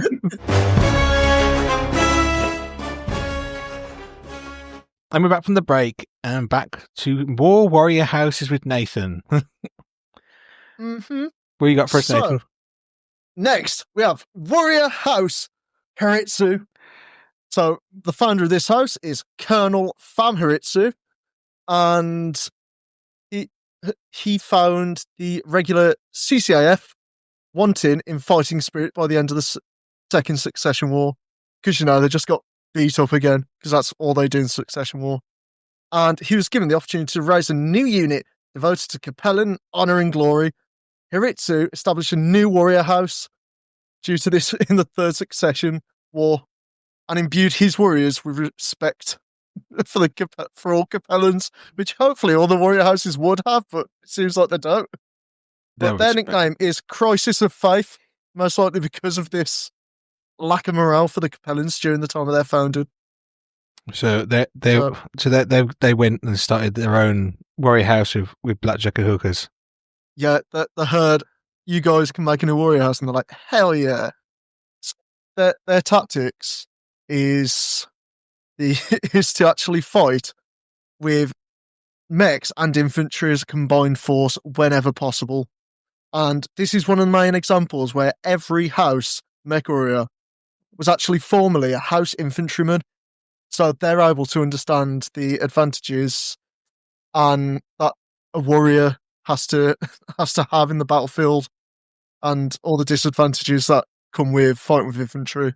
But because what's that? Sorry. I was going to say, it gives them a bit of that. It gives them an appreciation of the infantry units, what they can do, what they can't do, and obviously they know that at one point that was them, so they're not going to just snub them or squash them with their foot by accident, because they know what it's like to be that guy. Mm-hmm. And it allows them to get the best of both worlds and be one of the most effective warrior houses. And in doing this, the communication between the mechs and the infantrymen is quite uncertain, like a very commanding whisper over the radio. Oh, But so the ability for these- quite certain, not uncertain. I think you said uncertain. I was thinking, what? No. It's just like they'll be like attack now, and no one will question it. They'll just head down and charge straight to it without No. even second guessing themselves. Yeah, whatever. But whatever he says, just go do it now. There's not like a. Are you sure about that? Are you sure about that? As I Just said, is. yeah. Oh, go charge it that Jaeger mech. I go charge that 5-starter infantry squad. Yes, sir. Yes, sir. Just go do it. I won't even care that they're going to get toasted. For the CCAF! Exactly. And because of these formations being so good together, makes them insanely effective. And one of these examples of them being really good is during the fighting in the Satives Capellan War, where both mech warriors and infantry were in such formations that it was impossible for the Satives fighters to concentrate on both threats at once, which usually led to either the mechs or the anti-mech infantry being in the asses of all of their mechs, leading them to just be completely beat up. Because it's really hard to focus on two targets, one behind and one in front. So they've either got to stomp some infantry where they get PPCs in the ass, or they fight the mechs in which they just get a bunch of missiles into them and people jumping onto the mechs. Cool. Yeah, their overall goal in combat is to deny enemy resources by destroying the key logistical targets before then engaging their targets in an open fight. So they cripple the resources, and then once they're a bit more beleaguered, they'll go in and finish them off. Sound like a completely reasonable unit or house. Yeah, I was sounds like a great way to about to say, what's wild about this is that this is like just a very normal and actually quite good way to fight. Yeah, And then you've just got Max Liao just in his seat, just being like, I'm going to declare war on the hand. I'm going to declare war on the Davians again. I'm going to build a body double for the Davians, and they're like, no, we need to just lessen their resources and their logistical line. No, we'll make a puppet of him. Yes, Yeah. twirling his big cartoony evil mustache. Yeah, just looking further down the page, their colour scheme's pretty cool though, Nathan. Yeah, it's kind of like the Sons of Horus in the Horus Heresy. That's quite nice. So they have a seafoam green torso and lower legs, and their midriff and shins are black. And then obviously they have silver innards and weapons as per usual, and yellowy gold cockpits. Yeah, I actually really like this. Yeah, it looks like a scheme Dom would like. Dom, these look like they're up your kind of painting kind of your colour schemes that you like. Don't try to tempt me. Don't tempt me. They look like they'd be really good for those new pens that we found out about. Like the proper, like they look like proper Gundam colours. Yeah, cool. Yeah, going on to the next guys who actually also kind of look Gundam-y. We have the Warrior House, Lusan, who were these guys were made by Major Troy Lusan, who was granted permission to make the 4th Warrior House Order. Major Troy Sivan from High School Musical. Yeah, Troy Lusan. He's a close relative. Because as you know, the Troy family, they put their last name first. They're specifically all in this together. Yeah, Gotcha. I gotcha. They were first ready for deployment in 29-28. So, just at the start of the Third Succession War. The homeworld of this house is Grand Base, which is a great name for a planet, to be honest. It's the Grand Base, guys. Where are you? Where do you think these blokes are situated? I don't know. Maybe Grand Base. They're in the great fortress that surrounds the OK Palace on the Grand Base. Probably sounds more cooler in Chinese or Russia, whatever language it's actually called. Yeah. And we will not try and do the accents for that. Resist, Tom. Resist. Don't do it. Don't do resist. Resist, Tom. Don't do the Jonathan Keeble. The accents, Mason. What do they mean? Yeah. They actually have quite a lot of history of fighting before the Fourth Succession War, and even before they were fully ready to be deployed. Like in 2910, when they defended the world of Spica from a Davian offensive, they contained and drove off the 7th Crucius Lancers together with Hosamara, as we mentioned, on Lincoln. And they also relieved St. Ives with House Kamata in 3019. And in 2025, they were performing unspecified special maneuvers on the planet of 3025, sorry. Just a thousand years off. He's close enough. This year, literally now, they're on They're out there on Leo doing special maneuvers. Just literally out there, just suffocating to death in space. So their colour scheme is also cool. They've got a creamy white with a jade metallic green as their exoskeletons and all the internal armor work. And they have a nice blue, like blue, cyan blue cockpit colour. And you'll be able to see it on the YouTube video.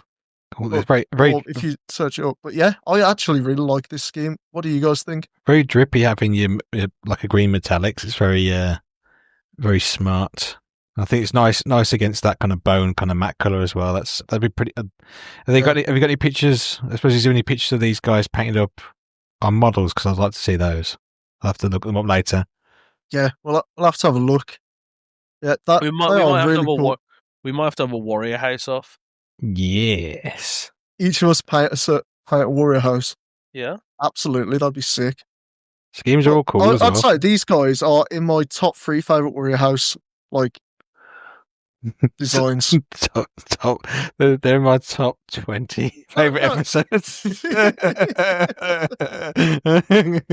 They're on my top 8 warrior houses. These guys in Amara, they're like drawing against each other, but there is one that we will come on to later, which, Tom, you will need to look at the images just to be able to appreciate them. Am I going to cream my jorts? It's you will. You'll paint inside of your jorts after seeing these guys. Oh, we've done it. We've done it. Now, we're moving on to the next warrior house, who are Warrior House Dai Dachi, and their nickname is a philosophy of excellence, which you would have thought everyone would have. So they were first formed by Colonel Dai Dachi, which I think you'll see a theme of people founding them and the names of the warrior houses, who was previously of the Red Lancers, of a formation. They're the ones that got completely destroyed. Yeah. They're granted permission to expand to 2 whole mech battalions in 2998. They were actually petitioned for and was granted their own aerospace forces in 3013. And as of 3025, they're based on Drozen. So I'm guessing there's not a lot of information on these guys, Nathan, if those are your greatest hits.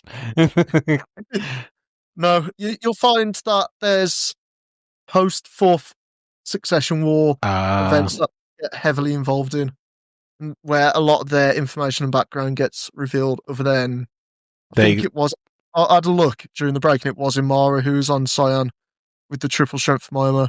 But then, a bit confused. Yeah, tactics. House Daidachi prefers a stand-up fight compared to running engagements, and like to decimate most of the enemy forces by meeting them on equal footing. So, it's kind of like they like to have cheeky one-on-one fights, which, well, they're like lance on lance. So if a force they come across has less dudes, they'll be like, no, this isn't honourable. We're not gonna fight these guys. We want to fight them man on man, mono a mono. It's like Nathan, this is the gayest thing I've ever heard. You just said lance on lance. Man. It's like when you played like football or rugby at school, and like the other team didn't have enough people in the club, so you had to give some of your own players. It sounds like they'd do that. They're just like, you guys haven't got these guys. We'll loan you out some of our warriors for this game. Everyone, get your lance out. We're going in deep. These guys are. We've already had a off, to be fair. Yeah, I wonder if this is what happened to the Red Lancers. That's why they don't exist anymore, because they were fighting honorably like this and got battered, just decimated. But yeah, sadly, these guys have a drab, boring, just completely olive green colour scheme. It's like the most army olive green possible. But they do have like a silver canopy, which I think is pretty cool. It's giving Federated Sons. Yeah, absolutely. The most fed son Capellans that you'll ever meet. But now, we're moving on to the next warrior house, which are House Fujita. And they're formed by Major Ryan Fujita, who actually died fighting Marix in the First Succession War. And the homeworld is on Hunan. Not much of them is known at this time, but one of their most notable actions is that the 2nd Battalion defended the world of Styx from a Marek militia raid. And their tactic is that they prefer single combat akin to the samurai or bleep, because we don't know what they are at the moment. Beep. Yeah, so that they love single combat, mech on mech, and they prefer open battlefields because it's impossible for the challenges to hide. But whenever they're faced with overwhelming forces, unlike some people, they do deviate from the usual tactic and respond logically, instead of just going, no, we must fight honourably. How dare you not fight honourably, and then spend all their time being offended and getting blown up. And just like the others at 3025, they have 2 whole battalions of mechs and tanks, and they have a interesting scheme. It's like a light brown, beige, and black scheme, so like a very sandy scheme. Which, to be honest, they don't look too bad. They'd be cool to see on the tabletop, especially seeing that you could really just go over it with one dry brush after putting down the main colours. Yeah, they're reminding me of like a desert storm colour. Mm-hmm. Which is interesting, but I don't know. You don't know? Maybe not. I'm not sure. Maybe not. I can't say I love them as much as some of the more fruity ones. Some more of the fruitier dons. Yeah. Well, how many more warrior houses have we got, Nathan? One. Well, We've got one more warrior house. We did have another one, but someone seems to have removed it from the dock somehow. What? Well, let's go over the one that we do have, which are Matsukai. There you go, Matsukai, who are the only guys who actually weren't founded by a member of the military, but instead by a minor nobleman and scholar. The homeworld is on Wazan, and they did nothing of note in the First Succession War. Yay! Woo! That's my favourite greatest hits of the CCAF. What did they do? Absolutely fucking nothing, mate. Nice one. Cool. Oh no, sorry. It's just that I didn't have the images for it. Adoy. Professional podcast here. Guys. But yeah, these guys' tactics is that they like to distract. Well, they like dissecting enemy strategy using special forces along with intelligence gathering tools to just defeat the opponent before they even take to the field. So instead of actually fighting people, they'll just go in and just disable all the mechs, and then as soon as they get onto the field, just shut them down and kick them, I guess. Yeah. Now, these aren't fast response. They're not really like a fast response unit because of this, but they like taking specialized objectives that are assigned to them, where only their specific set of skills can win them the day. But a lot of these skills are actually taught by their founder, Maikai himself, who I guess also did a bit of a side job in the secret services. He was one of the, what is it called? Maskarovka.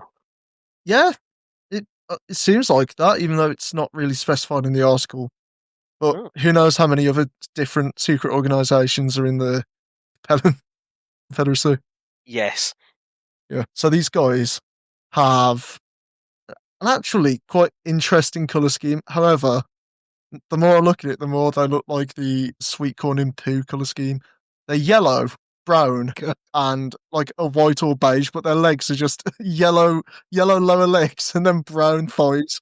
And it just like a yellow stripe in it. It is interesting, but it's just bit weird. I feel like we're seeing different pictures here, Nathan. No, I've got you're seeing the next guys. oh You're I believe you're seeing. yes, the no, next guys. I'm seeing the last one. Sorry, I'm getting mixed up.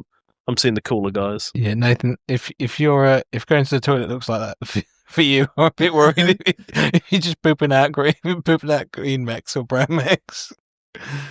You need to stop chewing on your. You need to stop eating your mechs when you lose your games. Oh no, sorry. I am once again the fool. Yeah, I'm so good at this, guys. Trust me. But yeah, House of Joy is actually the cooler guys, which I'll quickly go to. That's a logo, and there you go. They are. They got white legs.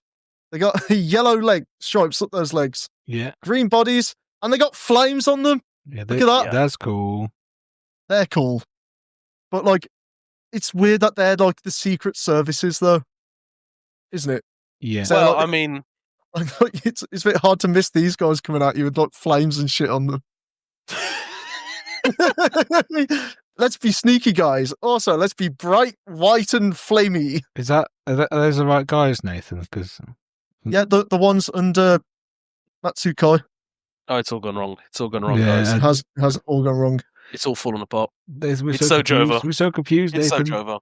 Jova. But yeah, let's actually go on to the the bad-looking guys now. Oh dear. And it is the final warehouse, which we're doing is Ijora. So they're founded by Kasai Ijora.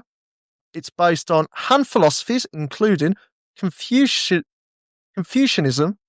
Taoism, and the disbanded Lorix order, which were partially the inspiration for these warrior houses. So then these guys are actually one of the older ones, and one of their key things that they do is that they arrive too late to prevent the destruction of the Capellan Ariana Grenadier Regiment that were caught unaware and hammered into pieces by Ingersoll by the Free World Guard in 2874. However, they did manage to inflict heavy damage on the attackers, turn the tide against American militia. Can't believe they killed the Ariana Grande's regiment. I know, it's terrible, aren't they? Yeah, they turn the tide against American militia on Hussein, relieve the 1st Kearney Highlanders, close the trap set by the Fremont Cuirassiers. I can't read that. Cuirassiers. Cuirassiers, there you go. Defeating 2 battalions of Avalon Hussars on Camel in 3002. They fought in the Battle of Sama, caught and mauled by Davian mercenary units, apparently. The Dry River Devils. What a name. The Dry River Devils. Yeah, that was on 3003, which actually forced them to surrender and lose all their battle mechs. Yikes. And they attacked Gunners in 3009 at an unspecified location. And because the people they attacked set up a by-the-book standard defense, and they held out until reinforcements arrived, and they didn't actually realize that the house forces that they were fighting were a lot stronger, and they just completely wiped them and the people who helped them, putting a black mark on their record, on the Gooners. Not the Gooners, Gunnies, Goons. There you go. Yeah, they prefer to fight defensively, and because they were really dependent on infantry, so they decided to fight in cities. And they used a lot of Vito fighters as well, who just went in and just bombed the people who they were fighting, just doing a lot of low passes rather than, just fighting with mechs. Used a lot of aerospace assets. Yeah, that with a few trips and a few hurdles is everything of the warrior houses. So do you guys have a favourite warrior house?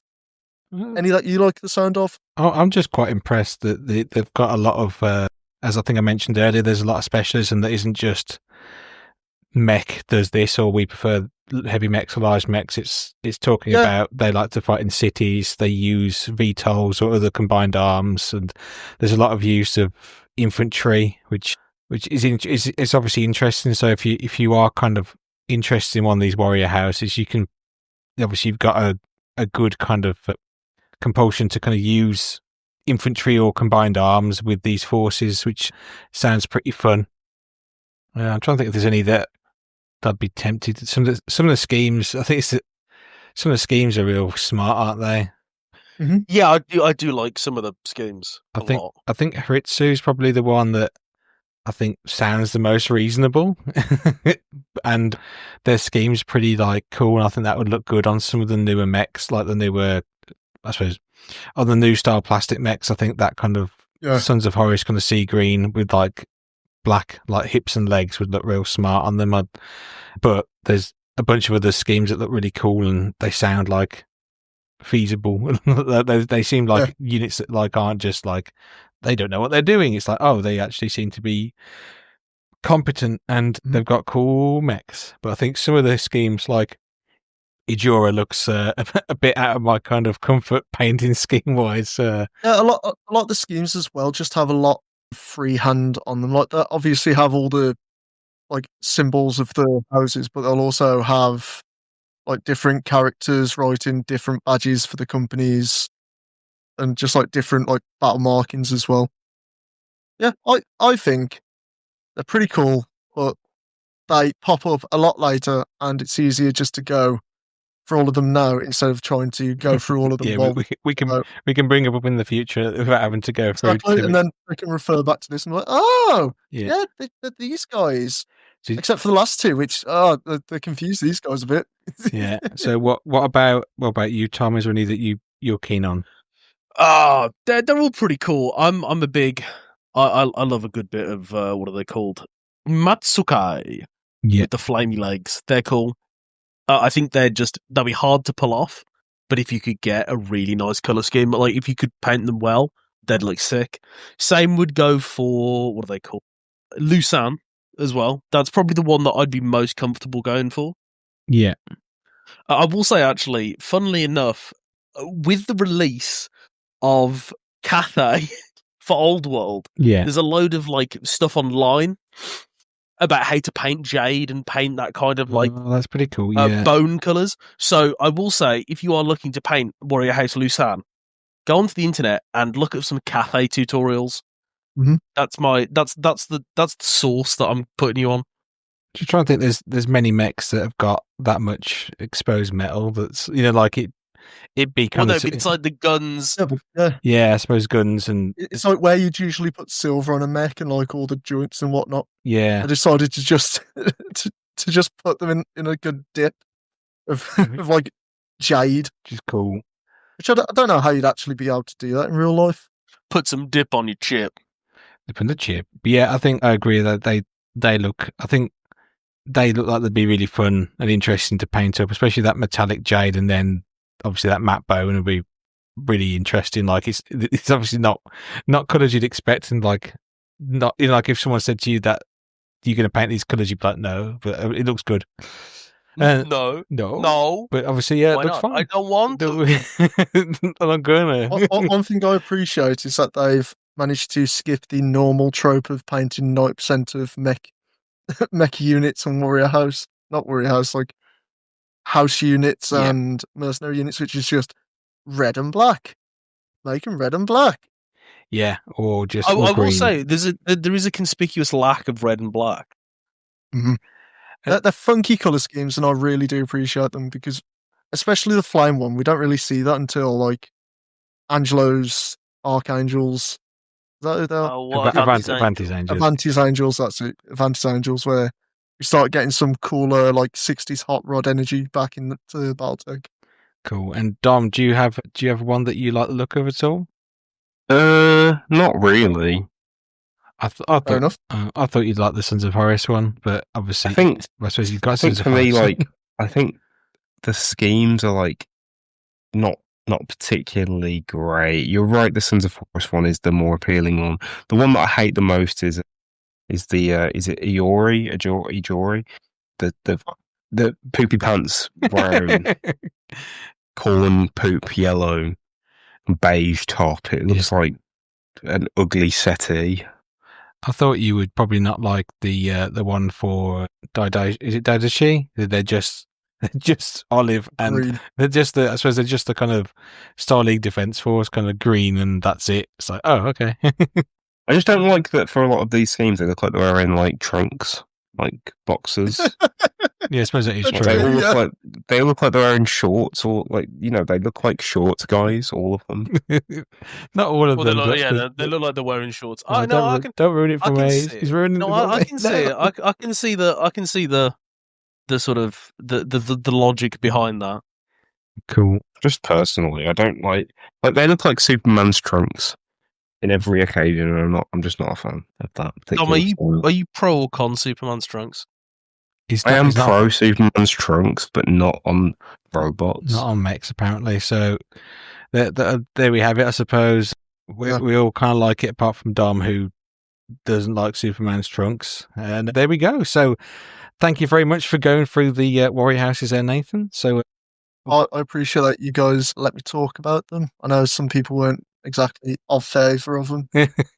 it's No, we made it through now. I think they're often overlooked because the Capellans aren't always people's favourite faction, but they're pretty Well, interesting, to be honest. And I think, like I you don't said, think there's that many like books set before the Fourth Succession War, full stop. But like before the Fourth Succession, that's mainly on like the Capellan forces, so we don't really see much of them. yeah, It's like the Maricks. The Maricks could have like 1,000 special forces, and we just don't really know about them.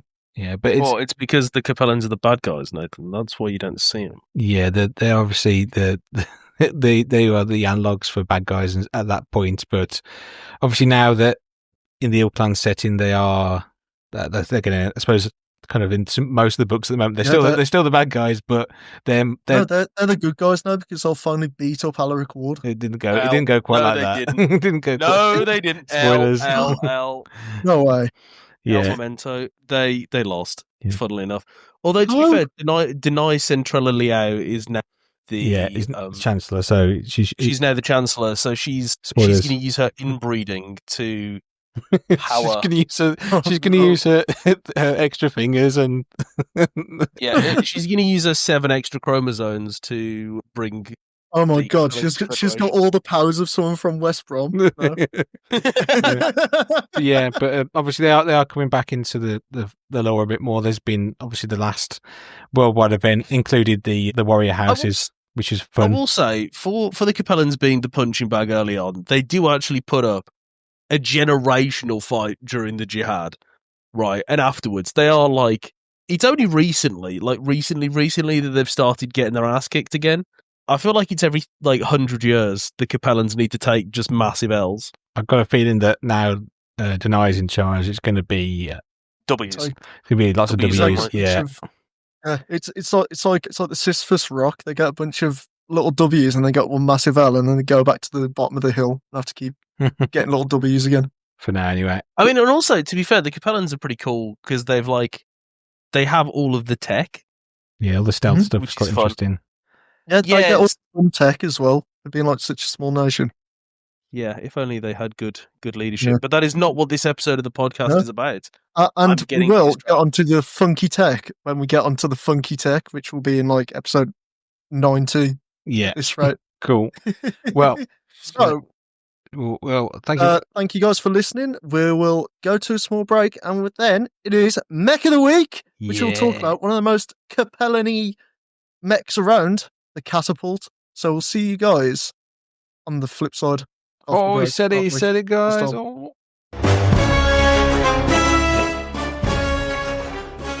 And we're back from the break, and we're back into Mech of the Week. Whoa. Mech of the Week! And this week, as Nathan, I think you did say it before the break, because it is the Catapult. And quite a Capellan themed mech. So the Catapult, let's have a little look. So the Catapult was initially produced between the years of 2561 and 2563 for the Terran hegemony by Hollis Incorporated, being their first foray into battle mech construction, with them making record numbers of this mech in the first 3 years of production. However, when time came to renew this contract, the hegemony decided not to do so, as it didn't feel like it. Uh, Yeah. due to the amount they made, and they were still serving in second-line roles, and they were used in specialized formations. When the factories making them swap to production of the Battlemaster, lack of spares production caused the number of catapults in the field to dwindle. Oh no. During the fall of the Star League, most catapults left with Kerensky. That's where they went.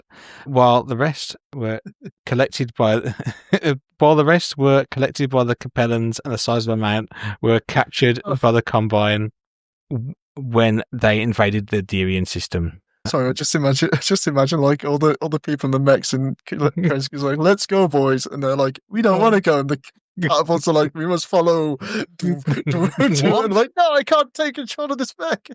We're just talking about how most of the catapults left with like Kerensky when he left, Oh. and I was just saying, I imagine the mechs themselves were going, not the people driving them. just like they're hostage in their own mech. Cool. I'm going to go on then, get Lou. to toilet quickly. Okay. At this time, the Hollis factory on Corey rebooted its production, where until the eve of the First Succession War, where the factory was destroyed. So that's like They're just not getting any luck, are they? No catapults there. This created somewhat of a rarity of the mechs due to the lack of spare parts, resulting in the invasion. Is it the It resulted in entire invasions of neighbouring systems just to get more catapults, which was mainly done by the Fedsons into the Capellan space. Yeah, it is weird because obviously they're in the kind of box set, but they're actually like a relatively unusual mech, aren't they? They're quite a rare mech. I think there was is it like 300 of them, but like the 3,000 or something like that. There's not many of them left. Yeah, it's really small compared to a lot of the more mass-produced mechs. But I gotta say, the Fedsons really are in like prime raiding a catapult territory, aren't they? Yeah. Like, do we go up to the Draconis Combine, or do we go to the Capellans? Let's see. Let's go and get ourselves some catapults.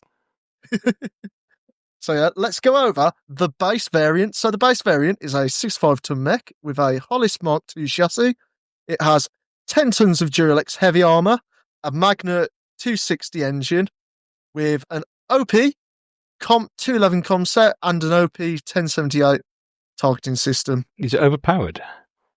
Could possibly be overpowered, but it's got 15 heat sinks to help it stay cool.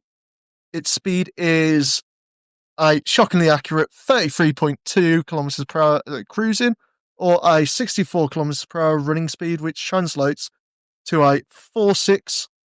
It's also got 4 Anderson 21 jump jets. However, during 2566, a lot of the catapults were actually recalled by the manufacturer because it turned out when the jets ran for too long, they started malfunctioning and burning into the mech, setting the mech on fire from the inside.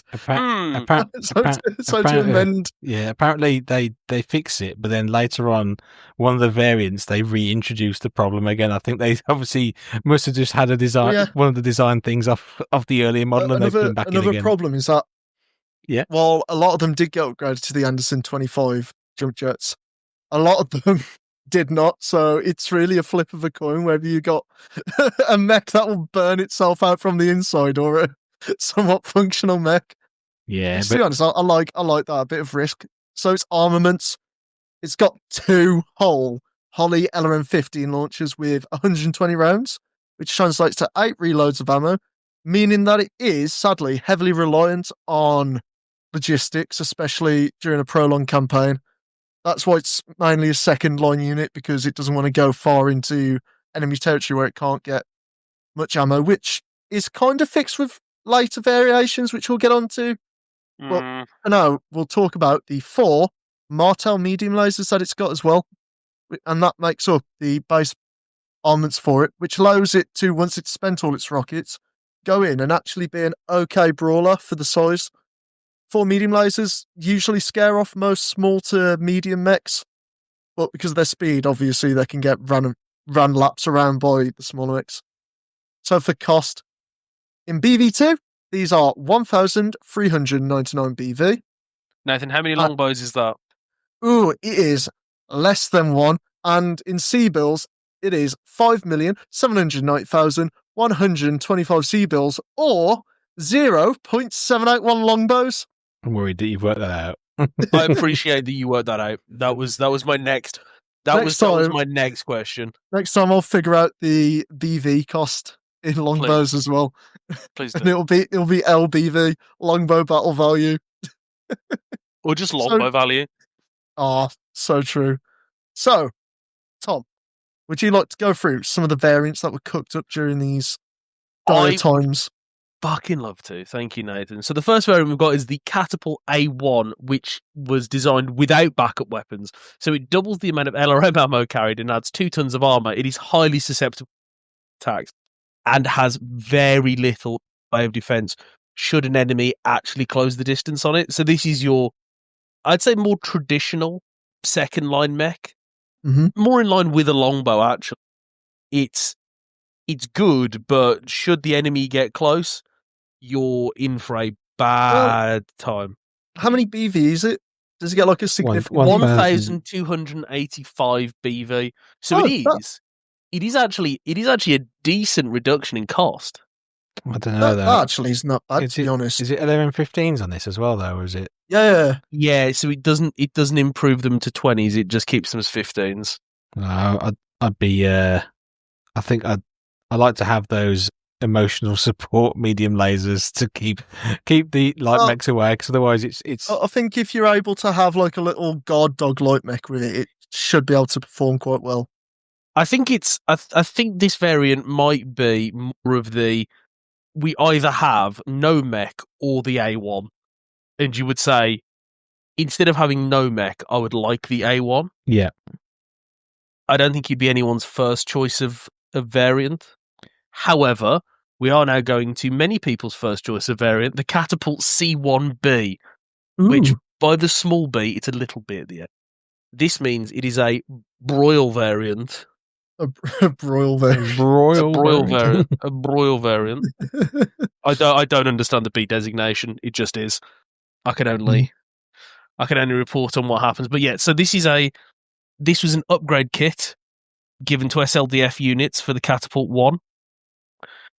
And so the armaments stay the same, but the ammunition's been doubled as well. Ooh, yeah. Okay. And it has improved protection using ferrofibrous armor. And unlike its more kind of predecessor, its poor brother, it has case as well. Oh, and if that's not enough, it has 12 double strength heat sinks. I don't know why you need that many heat sinks. Because I want 24. Because I want to fire my missiles and my lasers. And my lasers. Yeah. Yeah. It's quite expensive, and though. Run. Yeah, it's quite expensive. Well, this has got to be quite expensive compared to it. Like, what's the BV? It runs up to a whopping 1,570 BV. So it is an expensive. It's an expensive boy. I will admit, it's an expensive lad, but I think it's worth it. To be honest, the standard catapult, the standard catapult's got a lot of armor. So, like, if this has got more armor as well, I bet it's getting quite high up on like the amount of armor it can have with its weight category. It's also got case, Lewis. Yeah, so it's an amazing mech. It actually has lighter but stronger armor instead of just more armor. Yeah. Yeah. And then what we have is one of my favourite variants. Is the Catapult K2. So this breaks the mold of the Catapult. House Carita removes the LRM-15 launchers. What? But instead replaces them with 2 PPCs, allowing the Catapult to act as a direct fire support and take a more active role in frontline combat. This mech mounts 5 additional single heat sinks to help dissipate the heat added from the PPCs, and 2 machine guns to deter infantry attacks. Space is made by removing the jump jets and 2 of the medium lasers. So this is one of my favourite variants. Lewis, I know you're partial to her. Yeah, it ends up in my Cretan lances very regularly. If I did Cretans or a Cretan force, I would take one of these because I really like the model. I like the idea of it. I like the weapons on it. I just like all of it. Yeah. How many points is this beast? It's 1,319. That's less actually than the other one, isn't it? Yeah, it's less Yep. less than the standard. That's insane. Would you like 30 possible damage or 20 guaranteed damage? Yeah, Ooh, that's a difficult one. Yeah, it's one of those ones. It's if you like to gamble. I know for me, if I had a choice between the two, the C1 is nice because it's obviously the original, but the K2 is just so reliable, and obviously it's not apart from the machine gun ammo. You don't have to worry about blowing up. Also, I will say that, what's important to note is that, yes, they are less damage, but your LRMs fire in groups of 5. Yep. Whereas your PPCs are in groups of PPCs do damage 10. in groups of 10. trusty PPCs fire in groups of 10. So, Yeah, it's I'm not saying it's a direct upgrade, but it's a direct upgrade. it's a diagonal grade. Yep. I believe we have one more. We do. This is the Catapult H2. And What? this herald from the peripheral. The H Oh, so- designation usually means Marian hegemony. Probably. You know, it's going to be wacky. And the armaments support this theory. The periphery upgrade catapult is almost what you'd say a hybrid. On one arm, it means a PPC, similar to that of the K2. Yeah. On the other arm, however, it means 8 rocket launcher 20s. Yeah. Yep. So It mounts 8 rocket launcher 20s and it backs it up with 2 medium lasers. And it's cooled by 13 heat sinks. So this motherfucker is Yeah, this does not sound like... This sounds like a fire and forget mech itself.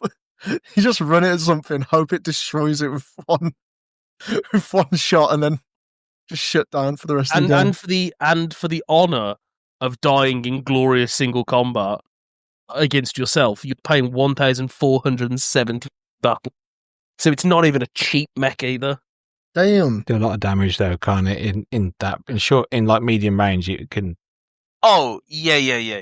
If you dump all of the rocket launchers and the PPC, then you won't blow up, but I think you'll get quite warm, and you could do a big damage spike on there.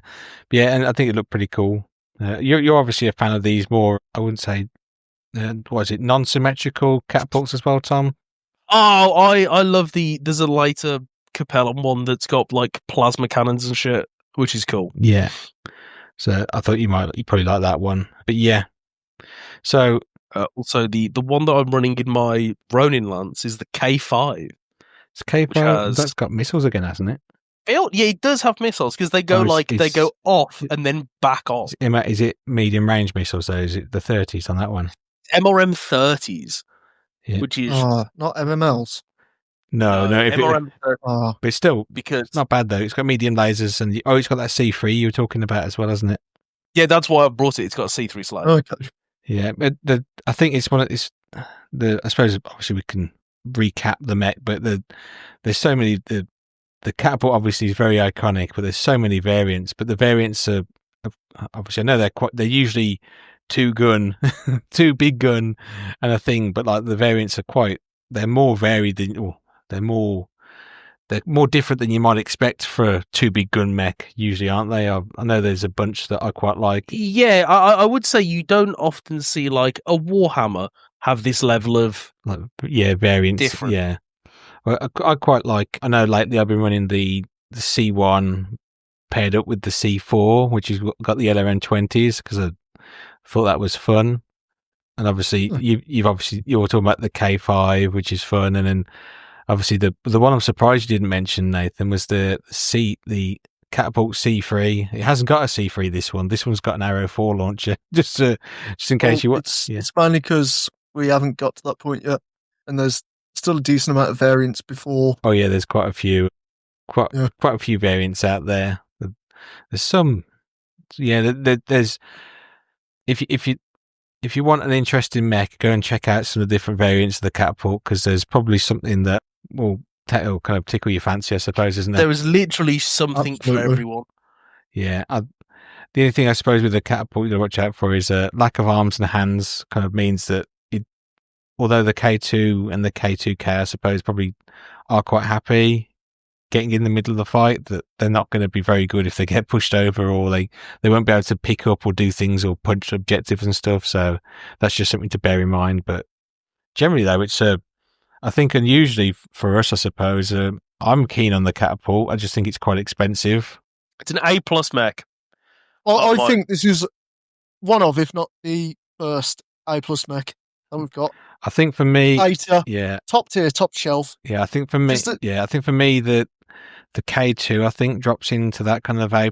I think if I want to take the catapult, the stock variant, I always kind of get drawn towards the trebuchet because he's a solid mech as well. But a lot of the time, I don't need all that armor and firepower just to have LMM15s. I think the LMM15s usually they just tick all the mechs, and it's the medium lasers that seem to do most of the damage when I run the C1. I don't know if you find that as well. Yeah, but the LRM15s are there to tickle on the way in. Yeah.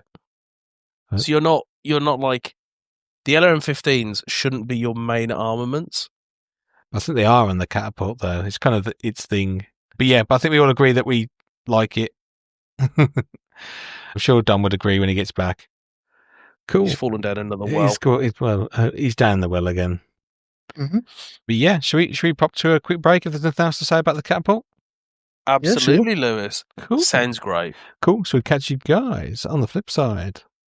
Catch you in the Hex section. Hex section.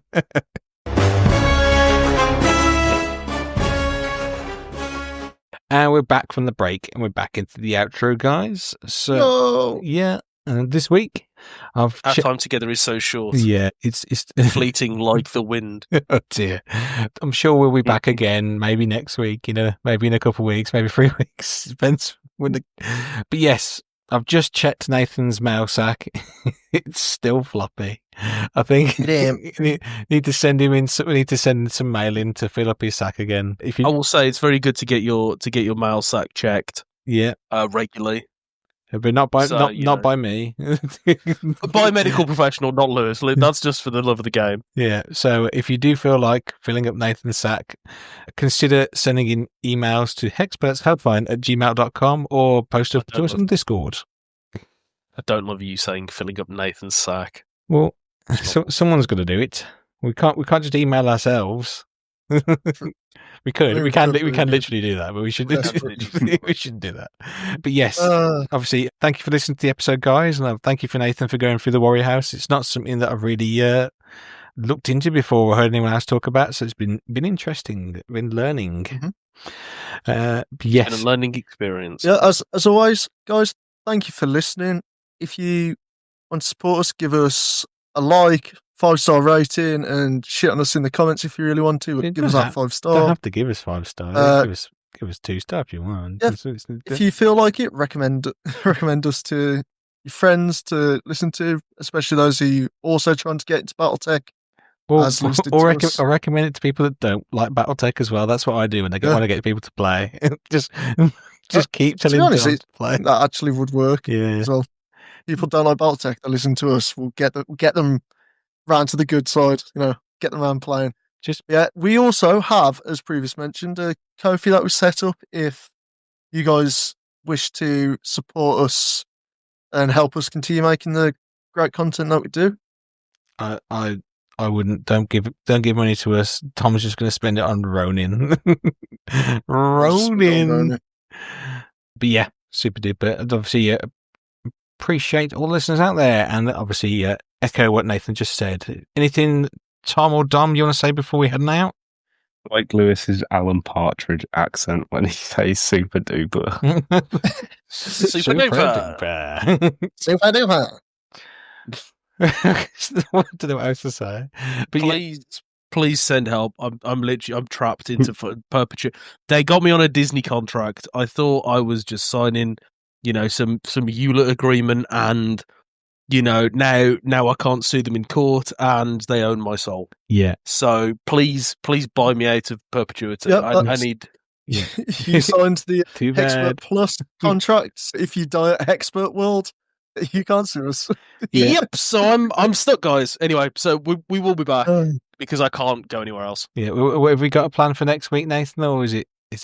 No, not at the moment. I think it's maybe a Tom or even Dom episode next Tom week. or maybe. Dom? Yeah, and Whoa. obviously, write in the comments if there's anything that you are desperate to Yep. hear our lovely Hexperts talk about. No, I will say Yeah. the more obscure, the better. Is my just general position on this. We've got vehicles being suggested previously, but vehicles is quite a big episode. I'm kiboshing this immediately. What? Just no. Too Not big. at the moment. Not Vehicles, no. Too Yeah, we did stupid. BSPs. I need to. When it's not the summer. Yeah, when my brain isn't overheating just from existing, yes, but not right now. Tom is the XXL engine brain. Yeah, I'm always running. I'm always overheating by 4. Yeah, super then. Cool. Well, thank you very much for listening, guys, and we'll catch you Hex Week, or maybe 2 Hex Weeks. Catch you on the flip side.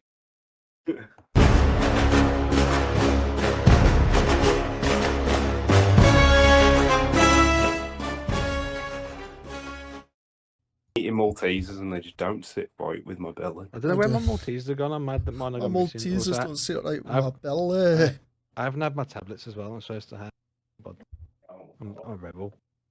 Cool. Should we? Lewis has antidiuretics for his fucking Crohn's disease. Also, Lewis, I won't take them, and instead I'm going to ingest Red Bull. Dude, you Yeah. fucking. You know when I was saying, when you were like, I'm gonna die when I'm like 50, and I'm like, I don't want you to die, Lewis. You know what's gonna cause you to die when you're 50? Your horrific fucking lifestyle. Lewis is like a stupid dog. Lewis is like a just stupid wants dog those leaving there. chocolates. We're gonna get. Have you seen the memes where it's like oh my god, my dad killed my hamster and he sent me an AI thing to. So, Yeah. I am sorry, I ate that chocolate. I am now dead. It's like, you know the Nathan for You bit where Nathan's got that one actor to portray that kid's dead dog, and it's like, I'm sorry, I can't. I mean, my dog ate a chocolate pizza, and like he had so much chocolate pizza, he just started throwing it around and playing with it into the room. It's like, you little bastard, you ate my chocolate pizza.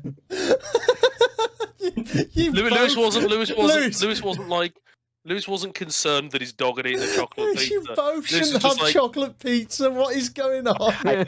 Lewis is eating chocolate pizza. That sounds disgusting. You lawless man. it was a thing like 10 years ago. Yeah, it was quite a big thing.